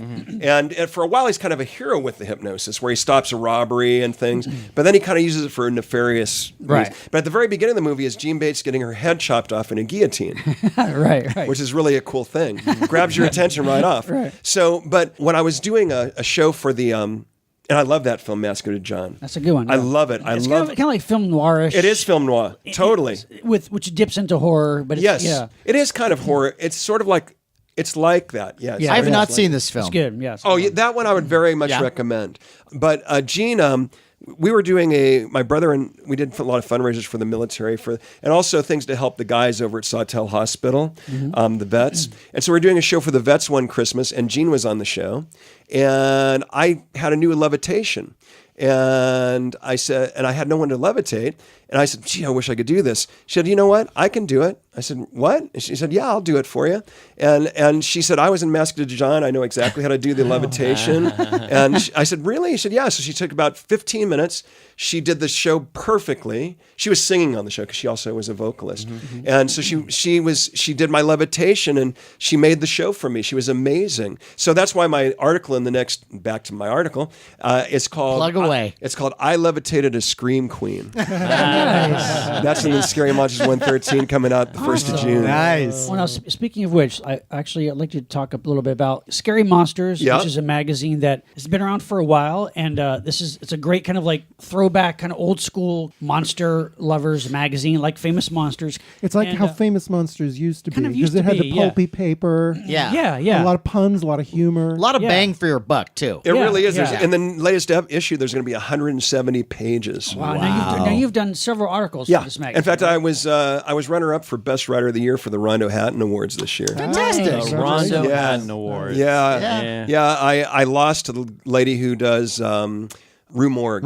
She's the editor and writer on Rue Morgue. Okay. So, but I was runner-up, which is quite an honor considering I'm an independent writer. Sure, yeah. So I was very honored to receive that. But in any case, and also Scary Monsters for their 3rd year won the Rondo Hatton for Best Monster Magazine, Classic Monster Magazine. Nice. So that was awesome. But Tell them about us. about us? Okay, let me go. We've got Sean over. So, but no. We had good pizza. Yes, we did. It was monsterific. Hey. So, but I will say that Scary Monsters for me is really a wonderful. I love writing for them because they love the classic stuff. Right. Yeah. It's a family magazine. Yeah. And Don and Vicky, her husband and wife, they're family people, and they are the editors and owners of it. They bought it from Dennis 4 years ago. Right. And they have photos in there you'll never see in any other magazine. I mean, it's amazing. There's so many photos. And the great thing, too, is they have augmented reality in it now, which you can take your cell phone with an app. You hold it over, like in my article about Hypnotic Eye, you hold it over a poster on there, and then it shows the whole trailer in your phone of the Hypnotic Eye. That's crazy. And they have the Wolfman is in the same issue that you purchased that I have. Night of the Living Dead. Yeah, and the cover on Night of the Living Dead comes alive when you do the augmented reality. Wow. And then what a great gimmick. and then you go over to the Wolfman. They have the poster or a scene from the Wolfman, and you see the whole trailer for the Wolfman. That's such a cool And so idea. it's the only monster magazine that has that feature. It's an amazing feature. That's awesome. And a great incredible. thing. And you know what's coming up now? You can't use the augmented reality with it, but as of today, or yesterday, I talked to Don and Vicky for the first time, and they're awesome people, by the way. They do it as a labor of love because it costs a lot to produce these magazines. But they're also now going to give PDF downloads, so you can get an ebook of it for $5, I think it is. That's awesome. And so you can enjoy it if you can't get to a Barnes and Noble or a Books A Million or your local comic book Diamond Select stores or any of those. You can actually go right onto scarymonsters.com and you can get the PDF for $5 and read it anywhere you're at. And what's amazing on the PDF, all the photos are crystal clear. It's like it looks amazing. I want both. Yeah, I do too. Both, yeah. Oh, I've got to have the hard copy. Yeah. I like the physical media. I do too. Yeah. I like Well, the smell of paper. Yes, Yeah. and also the feel that, like we were talking about earlier, when you open one of those, you feel like you're a kid again. Yes. Yeah. Yeah. Really It's do. like gives you that illusion just for a few seconds. Your mind does a trick on you, and you feel like I'm sitting in the summer, and I've got this magazine at this comic book store. I got my Mego figures next to me. all over again, all over again. You know, One It's of our just- proudest moments was when we became friends with David Weiner, who was the editor of Famous Monsters of Film. yes, when I came back. Yeah. Right. So he had a surprise for us, and it was right during the time of Comic-Con. Yeah. And we open up the latest issue of Famous Monsters of Filmland, and we're featured in it. oh And to have wow, that happen and to have it on paper, and we're touching it, and I'm putting my finger over my own face, like, oh my God, it's It's real. amazing, isn't it? Yeah, it was the most incredible thing ever. Yeah. So I'm so happy that magazines like this still are Well, it's around. Scary Monsters about the fans. In fact, Don told me yesterday, I just mentioned this, he needs more fan mail and more monster memories. He doesn't mind if they're even written down by a young person on a sheet of paper. Okay. But he Yeah. wants That's an them idea. because Yeah. they're about the fans and the people. Yeah. And so he says every issue, they're short on letters, and he loves to hear from young people that love and do sketches and all that stuff. It's a real fan magazine. So if you're out there and you'd like to get in Scary Monsters, do this. Write a letter, or also if you have a young person, have them write up something, even if it's a few words. That's cool. They'd love to have it. That's cool. We're probably one of the last letter writers, so we should really. certainly do that. What letter do you write? M. Oh, that's cool. M for monster. Yeah. That's and Sometimes an R. That's awesome. For her. Yeah, you did that well. Thank you. My favorite feature in Scary Monsters is they reproduce drive-in ads. Oh, I love those. Double and triple features. Oh my gosh, but yes. from the 70s, not necessarily from the 50s. Right, and 60s, no. but Right. Like the memories I actually have. Yes. You Right. know, Grizzly and Empire Piranha and and oh God, yeah. Chosen Survivors. Yeah. Something like yeah. Oh, I love that. And one of my other favorite, I have two favorites. I love Kaiju Corner because they talk all about Godzilla and course. Mothra Oh, and yeah. Gamera and We're all about that. yeah, me too. Yeah. Me too. And then I love the interviews they do. Yeah. They do some fantastic interviews in there. The next issue I think is so awesome because it's very unique. It's Silver Screen Queens. Queens. Sorry to say. You're gonna, yeah, it is. Say that 5 times and fast. the thing is, there have been some books on that, but they essentially only deal with Caroline Munro and, Sure. and the main people we're always seeing. But like with me, for instance, mine's on Jean Bates. Yeah. But there's many other ones in there. Like we're talking about Karen Black and Trilogy of Terror is going to be in there. Yeah. And there's going to be a joint article about Jamie Lee and Janet Lee. And the Nice. photos are amazing in that. So there's a lot of, and so I think this is the first, I believe it's the first time a monster magazine did the whole magazine on females in the monster movies. That's cool. And you're gonna see stories in there of people you don't even know. Like I'm saying, like about Jean Bates that people normally would never know. Yes, she was in some of the most famous Twilight Zones and all these things, you know. So it's really going to be cool. And I tell them, I say, you really should get some award for doing this because, everybody's about, Me Too and all the women things these days. And to have all the wonderful women of the monster movies on the screen, what a cool thing. Yeah. That's awesome. Wow. It's cool because, like, Michael, we met you at Monster Palooza. Yeah, I was so excited to meet you guys. So when we first saw you, we started talking to about Scary Monsters, but the fact that you're this famous hypnotist and you have all this, but you also are such a monster. Yeah, kid you're a monster too. kid. I am. You that's kind of the you haven't best asked of- me any question about what was the most interesting place I ever hypnotized someone. That would What be a was good the most question. interesting place? I'm glad you asked that. Well, actually, several places. Probably the most interesting one was on an airplane. Really? How? Now, what was the scenario? Was Well, it Karen Black? Was she trying to She fly was. the plane? Karen was on the plane. Or was it She was William? in a stewardess outfit. Where was Dean Martin? Because it was in the 60s. So or was it William Shatner who thought he saw something on Yes. the on the He's wing? always seeing something. He is seeing something. He saw me the other day. Anyway, true. But anyway, this happened on a Southwest flight coming out of Houston, Texas. And this was in the day when they had seats that faced one another. Oh, I remember those. Yes, Remember that? yes, I do. Weird. And I your do. knees were like up to the knees of the Yep. other person. I didn't like that at all. I didn't like that either. Yeah. So, but in any case, there was a lady in the front, and I was sitting a couple rows back, and we were in a thunderstorm. It was going bam, bam. It was like exactly like in the Shatner Terror at 20,000 feet. I guess it was in that day.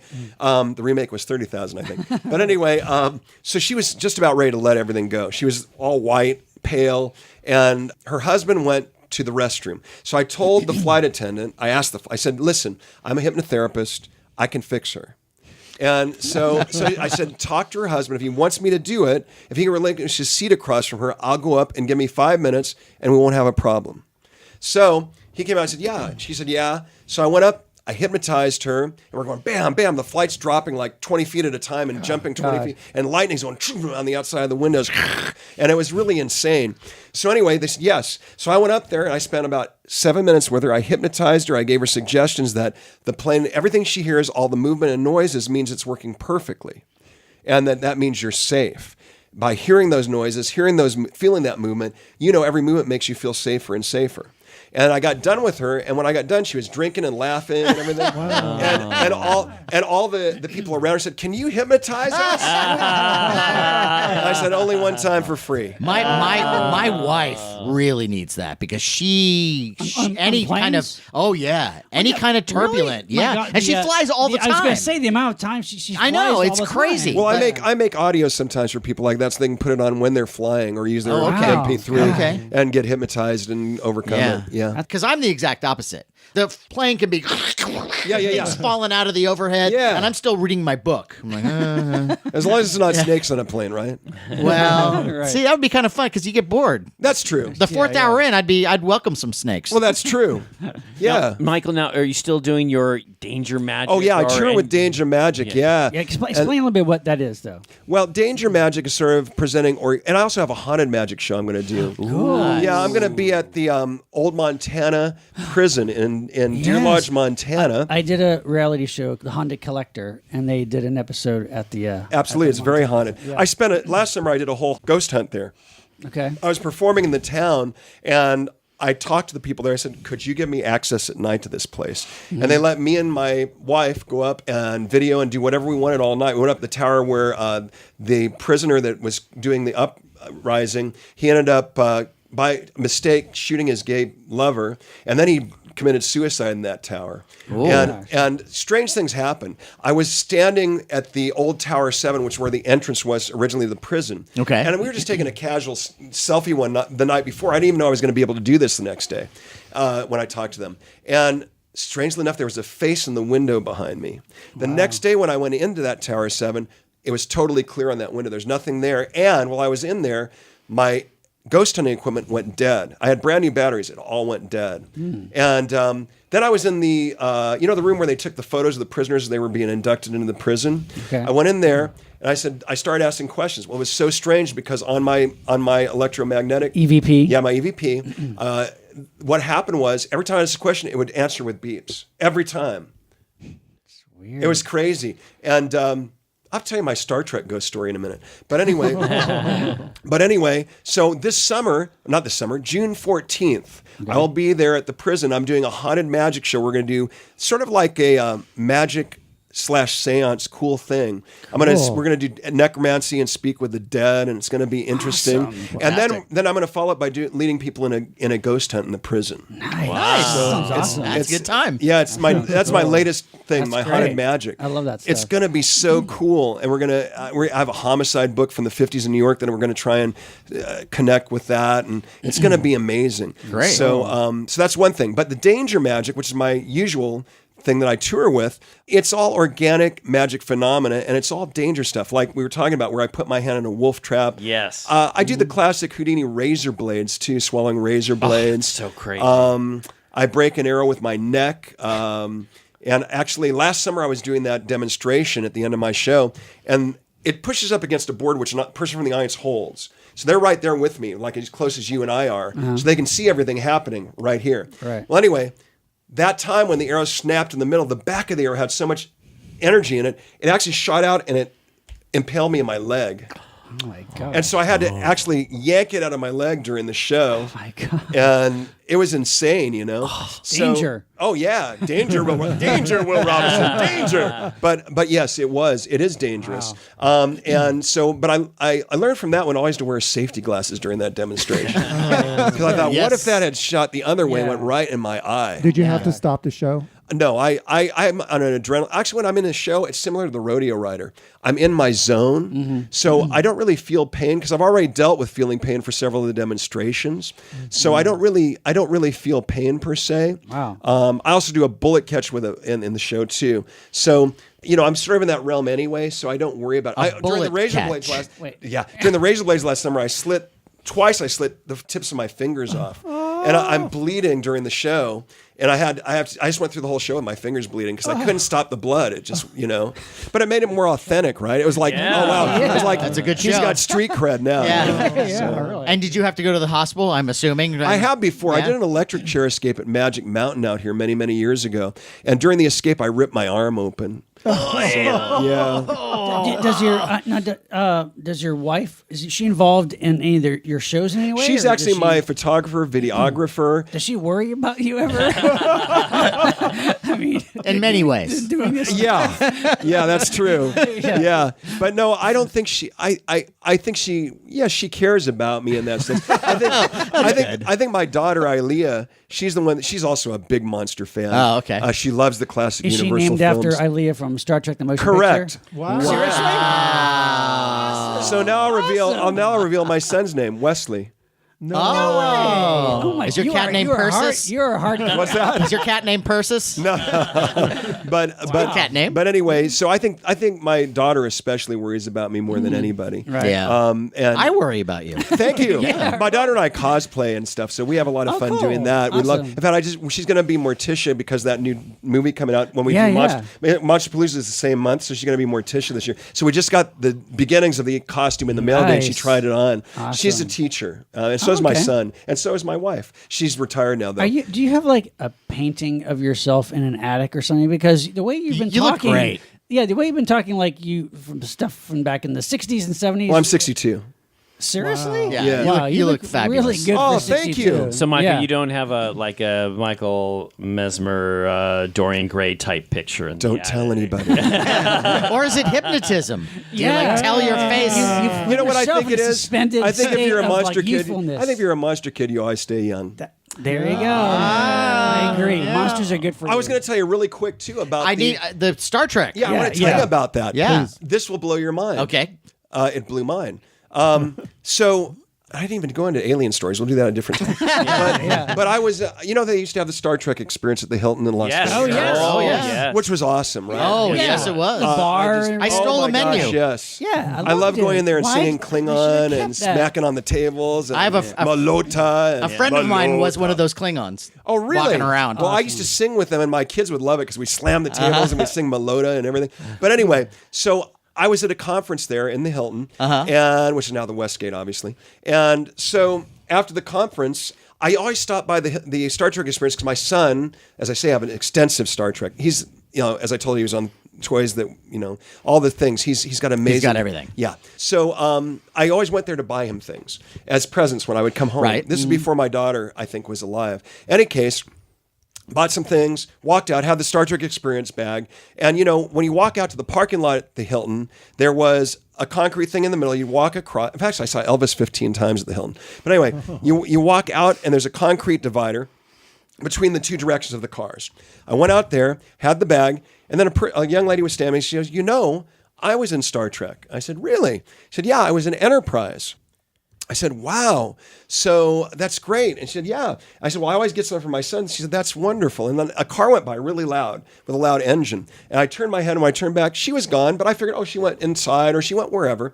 So then I drove home 3.5 hours. I get in. My son has the latest issue of the Star Trek magazine. And he said, Dad, we got the latest issue. I go, oh, wow. So he said, look at it. So I gave him his things. I was looking at the magazine. And then I get to the last page and there's an obituary. And it was her. What? She had died. She was on Enterprise. And she had died about 3 months earlier. And I had just seen her 3 hours before that. What? Wow. I'm telling you, Crazy. that's the truth. Wow. Actors. Right?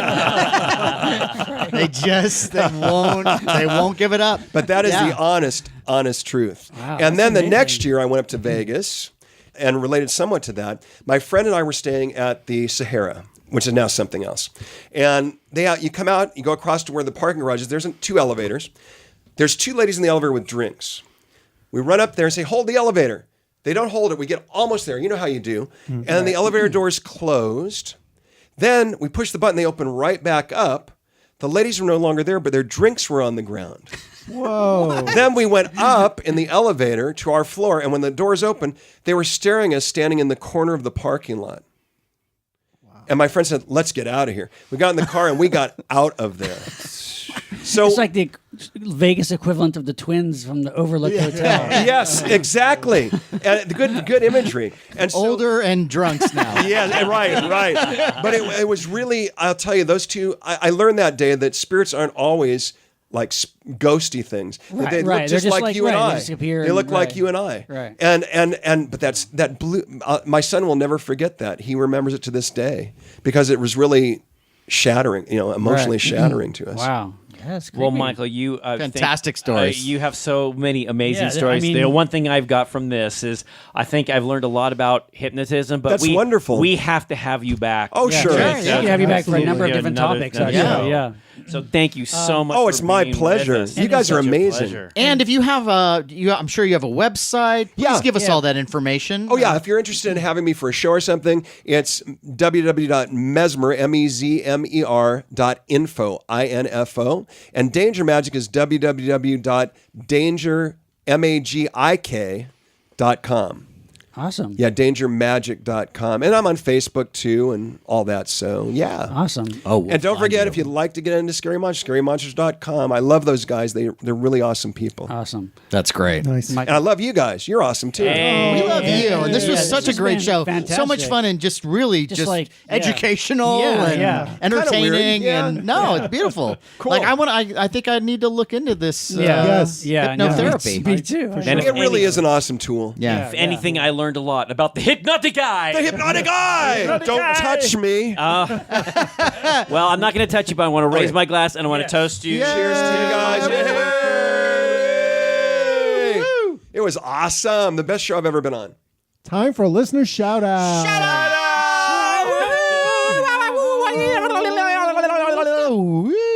Guys, we have a very special shout out because once again we've gotten a very special gift from a long time Gifts. listener. We got gifts. Keep them coming. We exactly.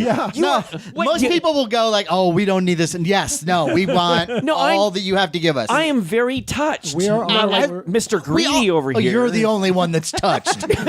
I'm touched. Okay.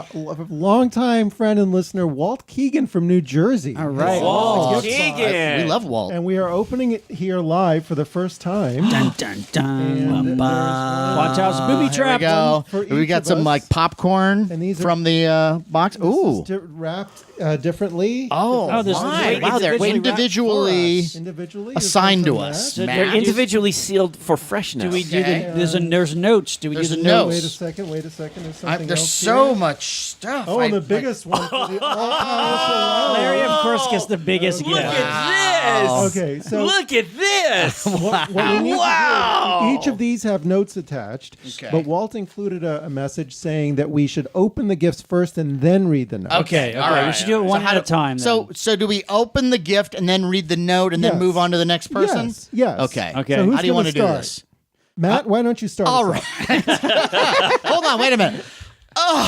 Oh, I'm so Matt is exhausted. opening his gift. Okay. I'm he- opening my gift It's in now. reference to our Monster Palooza episode. Okay, I get it. What do we got here? Here we go. All right. Oh, anal beads. Oh no. Oh my God. It's a Gamera figure and no a way. Godzilla figure, like Gashapon. Yeah, look at that. Wow. Very That is good. so nice. Two of my favorite monsters. Now, what does your note say? Let's read the note. it Here we says, go. "Fuck off, Matt." No, Weinhold." no, it doesn't. Oh, it's from my mother. Here we go. No, it's from Walt Keegan. I know it's from Walt Keegan. Here we What go. does Walt say? Matt, here are two Bandai Gashapon Godzilla and Gamera mini models. Sorry, capsule's not included. Well, then it's crap. No, of course we don't mind if there's no capsules. I know you love feeding those machines in Japan, true, and that you've had issues with models in the past. Have I? But these are pretty easy and no painting required. Well, that's true. Yes. Thanks for the laughs, Walt. Aw. That is so sweet of you. That's And nice. yeah, I'm trying to remember when I was talking about models. You were making just comments the that you couldn't patience paint of things so putting well, together. and like when your dad, Oh, you did that's the right. Oh, models, and yeah. Your dad painted That's the monster true. You know, and models. it's funny, Walt. I actually dug out those model kits. I had them in a box, and I dug them out, and I've got them on display. Yeah. and they are. Come on, guys, you've No, looked at them. admit, They're it's beautiful. beautifully painted. Yeah, they really are. But they Yeah, need to be yeah. repaired a little bit. But we'll take some pictures of those. But God, Awesome. Walt, thank you so much. That was very, very sweet of you. Sean Sheridan. All right, I'm next. I'm opening my gift. Sean No is idea. opening the Could gift. be. Okay, here we go. Wow. Uncrinkling. You just it. take your time. There's no rush. What do you got there? Holy shit. What is that? These are Megaforce What the vehicles. hell? These are little, like Matchbox or Hot Wheels size Megaforce. Because wait, Did they? Wait, What? Okay, wait. read the note. Yeah. Oh my God! He Read it. He knows his stuff. Sean, I remember you being excited about these on Twitter when I posted them after discussing the Megaforce movie.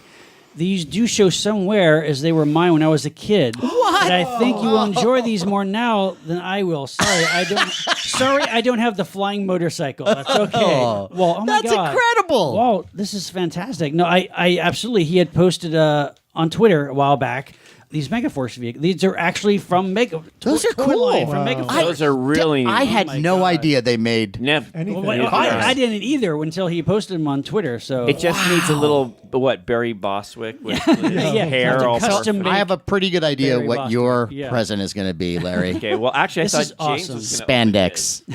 Okay, we'll we save got- Larry for the grand finale. Well, all right, I will- okay. so Mine much. is the biggest. This is amazing. Thank you, Walt. Last time you'll ever Great. say that. So James is opening his gift. Here we go. He's doing a little Foley. That's nice. Oh, What is that? Oh. What is that? Oh my gosh. God. Unbelievable. This is from Sea Demon Vinyl, Oh. the Johnny Innsmouth figure, Terror of Party Beach, Painted. custom painted by WJK Creations, which I presume is Walt Keaton's. No. Look at that. Oh. It's beautiful. Look at It that. is Holy stunning. crap. Look at that. Read That's your great. note say? Read your What's note. your note say? Yeah. Let's see what the note Whip says. out the note. Wow. I'm speechless. I have to see this. James, this is the exclusive of the exclusive Monster Party collectible. Not only is this a non-paid intern Kevin Smith's 1 of 25 Johnny Innsmouth hot pink blank, but it is also a 1 of 1 WJK Creations painted variant of said Johnny Innsmouth. Nice. Talk Yeah. about a Monster Party rarity. Mint in package. Eat your heart out, Larry. Oh, James, my you God. can't open that. It's beautiful. You have to keep that That's sealed. awesome. Because it's also very much about the card. Yeah. Yeah. Or at least keep the card and Shame. Yeah, display yeah. it with it. No. That is This awesome. That is beautiful. No, That's this fantastic. This has got to be with the Monster Party Museum, I think. Yeah, that's Yeah, lovely. yeah. That's Awesome. lovely. Awesome. Walt, I'm speechless. I'm humbled. Thank you so Yeah, much. this is amazing. Yeah. Really thoughtful gifts here. But Yeah. let's open my gift now. Okay. It's just a bunch. It's just hamburger. It's just eat, Larry, eat. Oh, look at this. Oh. Oh, it's Oh. two things. Look at that. Illuminator's Two. model, Frankenstein, and an issue of Horror of Party Horror Party Beach. The Warren I magazine. love that. Yeah. Yeah. Oh my God. The what is it? The photo. What is it? What, photo, like photo book or photo book? Yeah. Yeah. Okay, where's your What note? do they call So that? don't What do use they your call note. that? says, my note says, Larry, of course, your gift is larger than everyone else's. You deserve it. I think he's sweet on you. First, there was no way I was going to find a creature item that you already don't own, mint in package. Well, that's true. So I found you the next best cheesy thing, the Horror of Party Beach photo comic. Yes, it comic, is from the horrific movie with a creature wannabe. But what an awesome comic. And I got to say, Walt, It's great. I do not have this. Wow. And since there was no way I could send you something that wasn't mint in package, here's an Illuminator's Frankenstein's monster still sealed in the box. Yeah. But of course. Awesome. Love you, Larry. Walt. Oh, man, thank you that's great. so much. Wow. Thank you. And you're Talk of about- course you're gonna leave that in the package, right? Yeah. Yes. Yeah, there you talk go. Talk about personalized. Yeah, insider. beautiful. I mean, he put a lot of thought into this. I mean, Yeah, what no, we really like sweet, and have really talked about. Yeah. You know, at Christmas time last year, Walt had taken our flyer and made an ornament out of it. I saw that. Yeah, yeah. That's right. That's right. Yeah. That's amazing. He's the greatest. very creative guy. Yeah. Yeah. I mean, wow. And Really, we've seen Walt. pictures also of some of his other creations. He's done like alien sculptures. Yes. Very talented cool. man. Well, guys, I want to raise my glass and toast. to Yes, Walt Keegan. please. Walt, thank you so much Thank for you, sending us Walt. these lovely gifts. Thank you, sir. Walt Keegan. Hopefully one day we'll make it out to Chiller so we can hang out. Yeah. Totally. Guys, we also recently received a new review on iTunes. Hey, did it. Unbelievable. It's not unbelievable. It's totally believable. It comes from Kaiju Dad. Cool. Who says, great group of guys with tons of knowledge. I discovered this podcast via a flyer I picked up at G-Fest last year, and listening to a few episodes, it instantly became one of my favorite podcasts. Nice. Wait a minute. Wait. One episode? No, I'm teasing. I'm teasing. These guys are funny, knowledgeable, and truly genuine in their love of the entire horror sci-fi genre. I've listened to the entire catalog multiple times, and I'm always excited to see a new episode drop. Keep up the awesome work, fellas. We will. Thank you, Thank you. Kaiju Dad. That's man. Thank you, Kaiju multiple. Yeah. That's times. awesome. That's dedication, man. I love you, Kaiju Dad. so much. Kaiju Dad, be my Kaiju Dad. And Kaiju Dad, if we ever make it back out to G-Fest, we hope to meet you in person. That would be awesome. Totally. Yes, absolutely. Let's also remind our listeners that you can find us on Facebook and YouTube at Monster Party TV. Our Twitter handle at Monster Party HQ. Instagram is also Monster Party HQ. If you're listening to us on iTunes, please do what Kaiju Dad just did and write a review. We'd love to hear it, and chances are we'll read it on the air. Also, you can check out our new Blu-ray commentaries from Scream Factory. Yeah. Vengeance of She, which has been out now for a little while. And There are still copies left. yes, Yes. believe it or not, Hurry. hurry before they sell out. And also the Alligator People, the classic Yes. Lon Chaney Jr. Coming movie. soon. We had great fun doing the commentaries for both of those, so please do order or pre-order them. Order a number of them. Yeah, Yes. Yeah. They make a great gift. And guys, I just wanted to let you know that I just finished reading the amazing book by Mallory O'Meara called The Lady of the Black Lagoon, Hollywood Monsters and the Lost Legacy of Millicent Patrick. And we've talked about this on our creature show. Millicent Patrick is actually the designer, the creator of Right, the yeah. look of the creature. Right. No, she didn't make the costume. She designed the look of the creature. She was part of a team. And Mallory O'Meara has done an amazing job of doing all this research on who Millicent Patrick was, where she came from, her whole background, and because really the only thing I knew about Millicent Patrick was she was one of the people that worked on the creature, but I always wanted to know more about her. Right. And Mallory O'Meara does this fantastic job. And if you're a creature fan, I strongly suggest you pick up this book. The book is an exhaustive researched book on Millicent Patrick, and it's just fascinating. It's bittersweet, but it's just a fantastic, amazing story about one amazing woman, a very talented individual. Kind of an unsung. Unsung. Yes, Yeah. exactly. Unsung horror hero. Yeah. And the great thing about this book, it's basically about Millicent, but also Mallory's journey on what she had to do to find out all this information, where she went. And it's a fascinating story. I strongly It's recommend it. like 2 books in one. It is. It is. Cool. Awesome. Again, Mallory O'Meara, The Lady of the Black Lagoon, Hollywood Monsters, and the Lost Legacy of Millicent Patrick. And you don't have to go to a convention to find this. It's not like a small press deal. I saw it at Barnes & Noble. Yeah, it's at like a Barnes major- & Noble. Yeah. Cool. And it also makes a great gift. True. On that note, I am Matt Weinhold. I'm Shawn Sheridan. I'm Larry Stroth. And I'm James Gonis. Keep America strong! Go and get yourself some hypnotism. But beware of the hypnotic eye!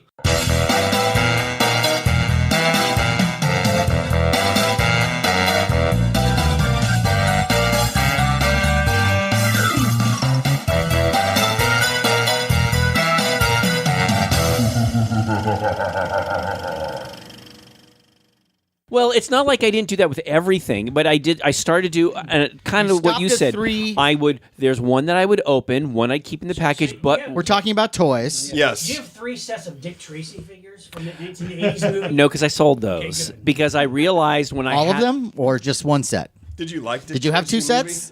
You know what? Yes, you know what? I admire. Listen, you don't. listen. Take a second look. I admired the look of it. You were right about the first look. It has all these. Yeah. Hello. It has all the primary colors like a comic book, that. like a living comic book, and I love all that. Oh yeah, And You love that. And here's the thing that got me. The thing that really pissed me off was I really wanted the blank.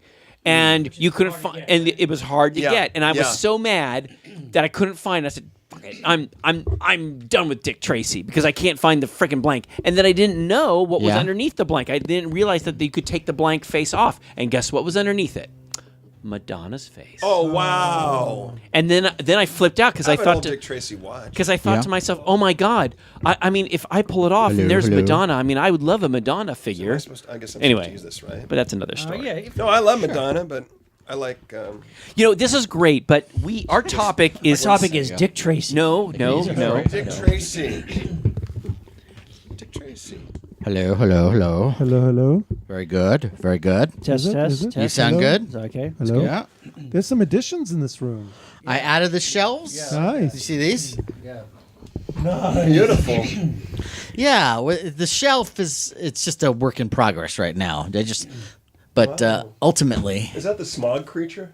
it is. Yeah. It's one of our That's a favorites. beautiful one. The smog monster. Glow in the I love dark. him. I love glow in the dark. Wow. Yeah. Yeah. That Who doesn't love glow in the dark? Oh, I stuff? love glow in the dark. Lots of I'm different totally into glow in the dark. Me too. Do you remember? I mean, the Talk amongst cereals. yourselves. I got to do. Yeah. Do you remember? I Do you remember the take a meeting. cereals that would come out where they're like Super Sugar Crisp or yeah. Honeycomb, Oh, yeah, and you yeah. get the little glow in the dark figure yeah. or thing like Oh, that? yeah. Now I don't know about you, but I came from a large family, so the problem was 7 kids in my family. So if my parents decided to get us a treat and we got Honeycomb or something like that next morning, whichever kid got up the earliest, you'd open it up and they're sticking your hand to try and I get that love damn that, the little bee guy and you like everything. that? Yeah, but that's disgusting. My older brothers, But their hands, I don't like that. I don't like that.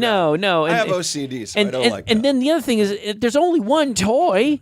So, and then you're trying to justify it. I had to tell my brothers and sisters, like, well, look, it's a monster toy, so I have to have it, I know. but that didn't. I know it. Did you like rat finks? I liked them. I never really got that into collecting. Them, but They had glow in the dark ones that I loved. Oh yeah. And the ring, They looked a little disgusting to me. Yeah. And I'm just going to be perfectly honest. James, By design. did you like that? Radfink was, I want to say, a little bit before my time. I think I just missed the boat a little bit. On At the that. same time, you could get those for 5 cents in the machine, but you could also get like bat rings that were glow in the dark with bats on them. Yeah. I loved all those things. Man. All the glow in the dark. Yeah. Anything that was glowing in the dark. Oh yeah. It was like magic.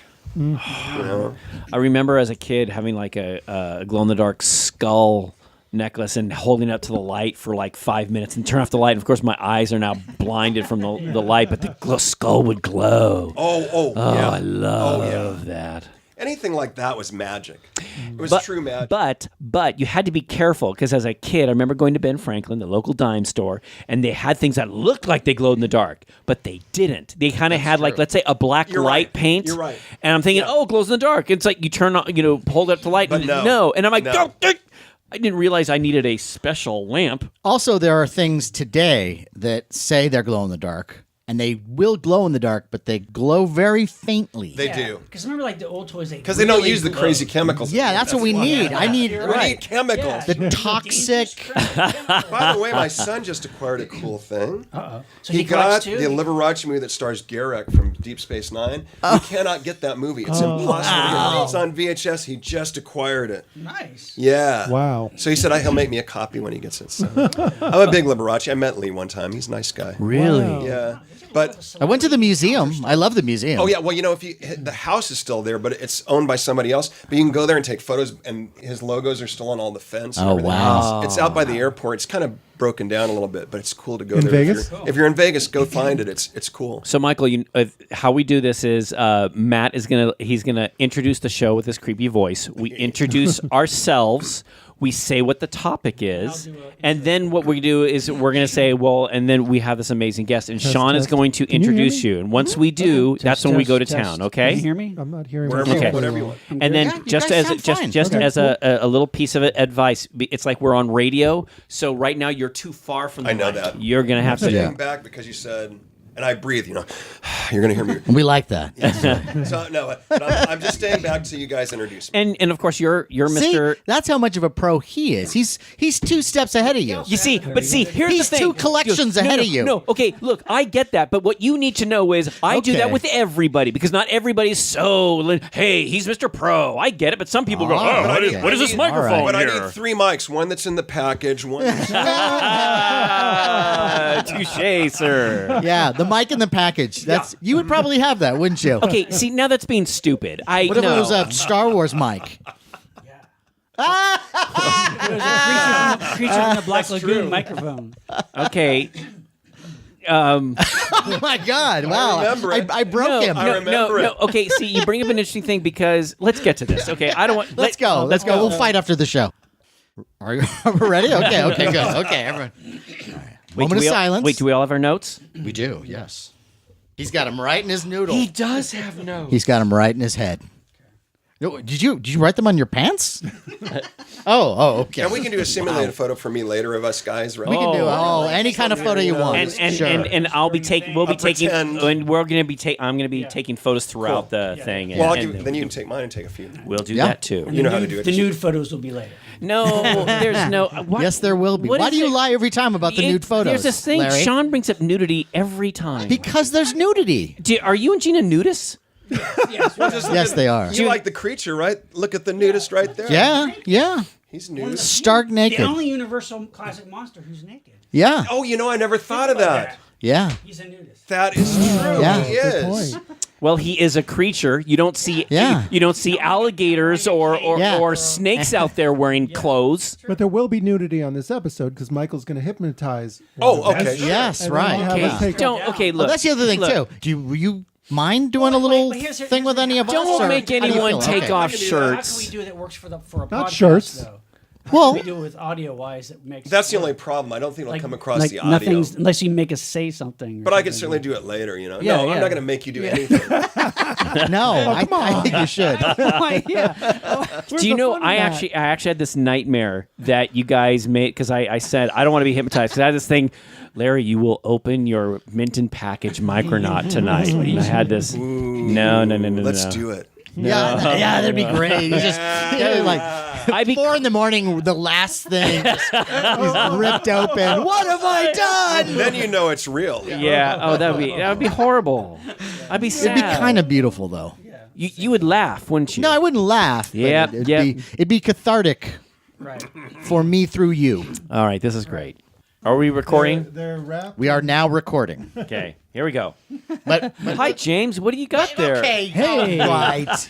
You know what I love? You know what I love, Matt, is when we're like sitting around and Hey. then James has a box. Okay. And there's like a box you can look You gotta do into. it right. You gotta do it right. You gotta do it right. You gotta do it right. No, before everyone jumps was running all over around me. the house, No. and I just realized No, listen. boxes are fun. I wanna take issue here because it's like What? I'm standing at Monsterpalooza and all you guys are all hold it. I'm like, okay, well someone needs to start this, so I just try to start, and so I try. It's funny. We like it. Larry, It's funny. we like it. Yeah. it's Oh, funny. I thought you were Don't you- criticizing it. Don't you know that we can make fun of something Yeah, and and still still love enjoy it? Yes. That's the part that you don't get about like horror satire. That sometimes somebody can be making fun of something and also like it at the same time. Right. Yeah, right. That did it, huh? Okay, how about this? Here we I've go. won. Hey, James, what do you got there? Okay, stop. Stop it. Okay, you. Time for a listener shout out. Are we going to start Yeah, with that? That's what I was going to start with. Oh, You steal his fucking thunder. No, so you can do your. Oh, James. James, I just intercepted the mailman. Okay, listen. Okay, we're not starting. I'm just saying I want to officially apologize. Okay, so now. Now you're allowed to speak because he's done his preamble. Okay, ready? Did you not like it when I said you have movies you wanted to bring up? Nobody likes that. Why are you suddenly deciding for us to? Because we're going to jump in. Because I wanted us all to participate. Is that a problem? We are They say, "Oh, it's Matt's show. Hey, let me talk about this. Let me talk about that." I'm just saying, I'd like us all to participate. Remember when I did that all those shows, Sean? Yeah. Hey, it's my show. Everybody, get behind me. I'm Mr. Question. On the one hand, to answer your question, Larry, on the one hand, I very much appreciate that you do that. Oh, fuck off. However, it's not as organic as I would like it to be. That's Well, sometimes some people here sometimes monopolize on the show. That's I'm just trying to make things move along. Yes. Okay. Don't you have something to do here? James, you have a thing that you're going to do someday about things that we're going to go talk ahead. about on the show. Hey, James is here. He's sitting to my. Oh, guess who showed up? It's Mr. Rogers now. Like, who's that at the door? No, you're supposed to go and go, hey! Oh, wow. Okay, let's have... We're in the land of James Okay, now. quiet, please, and... Here's King James. Can I Not of the Bible, the other one. go? I just wanted to say that, guys. I just... You know, I want to say something now. To all the cats and dogs out there, we love you, and we love how furry and cuddly you are. And I'm just wasting your time, Larry. It's great. I have to wake up at 5. Do you really? Uh-huh. Okay, all 7. right, all right. Well, you didn't tell me that. I wouldn't. I just wanted to stretch this on a little longer. It's okay. Oh, So I'm shit, just gonna I go don't on that know. note, right? Yeah. On that, I don't So I'm know. gonna go and Watch keep America strong. movies with horrific with. I was gonna say, horror movies. With go and get yourself some hypnotism. Okay. And then I say, and But look beware. into... but beware. Beware. Beware. Hypnotic eye. Yeah. Okay. Should I That's say? it. Should I say and beware or just beware? I should say and beware. I like but because it's like go get some hypnotism, But but beware. Yeah. You know. Okay. You're right. Yeah, you write it down. Hypnotism. Dot. Wait. Pause 2 seconds. Go.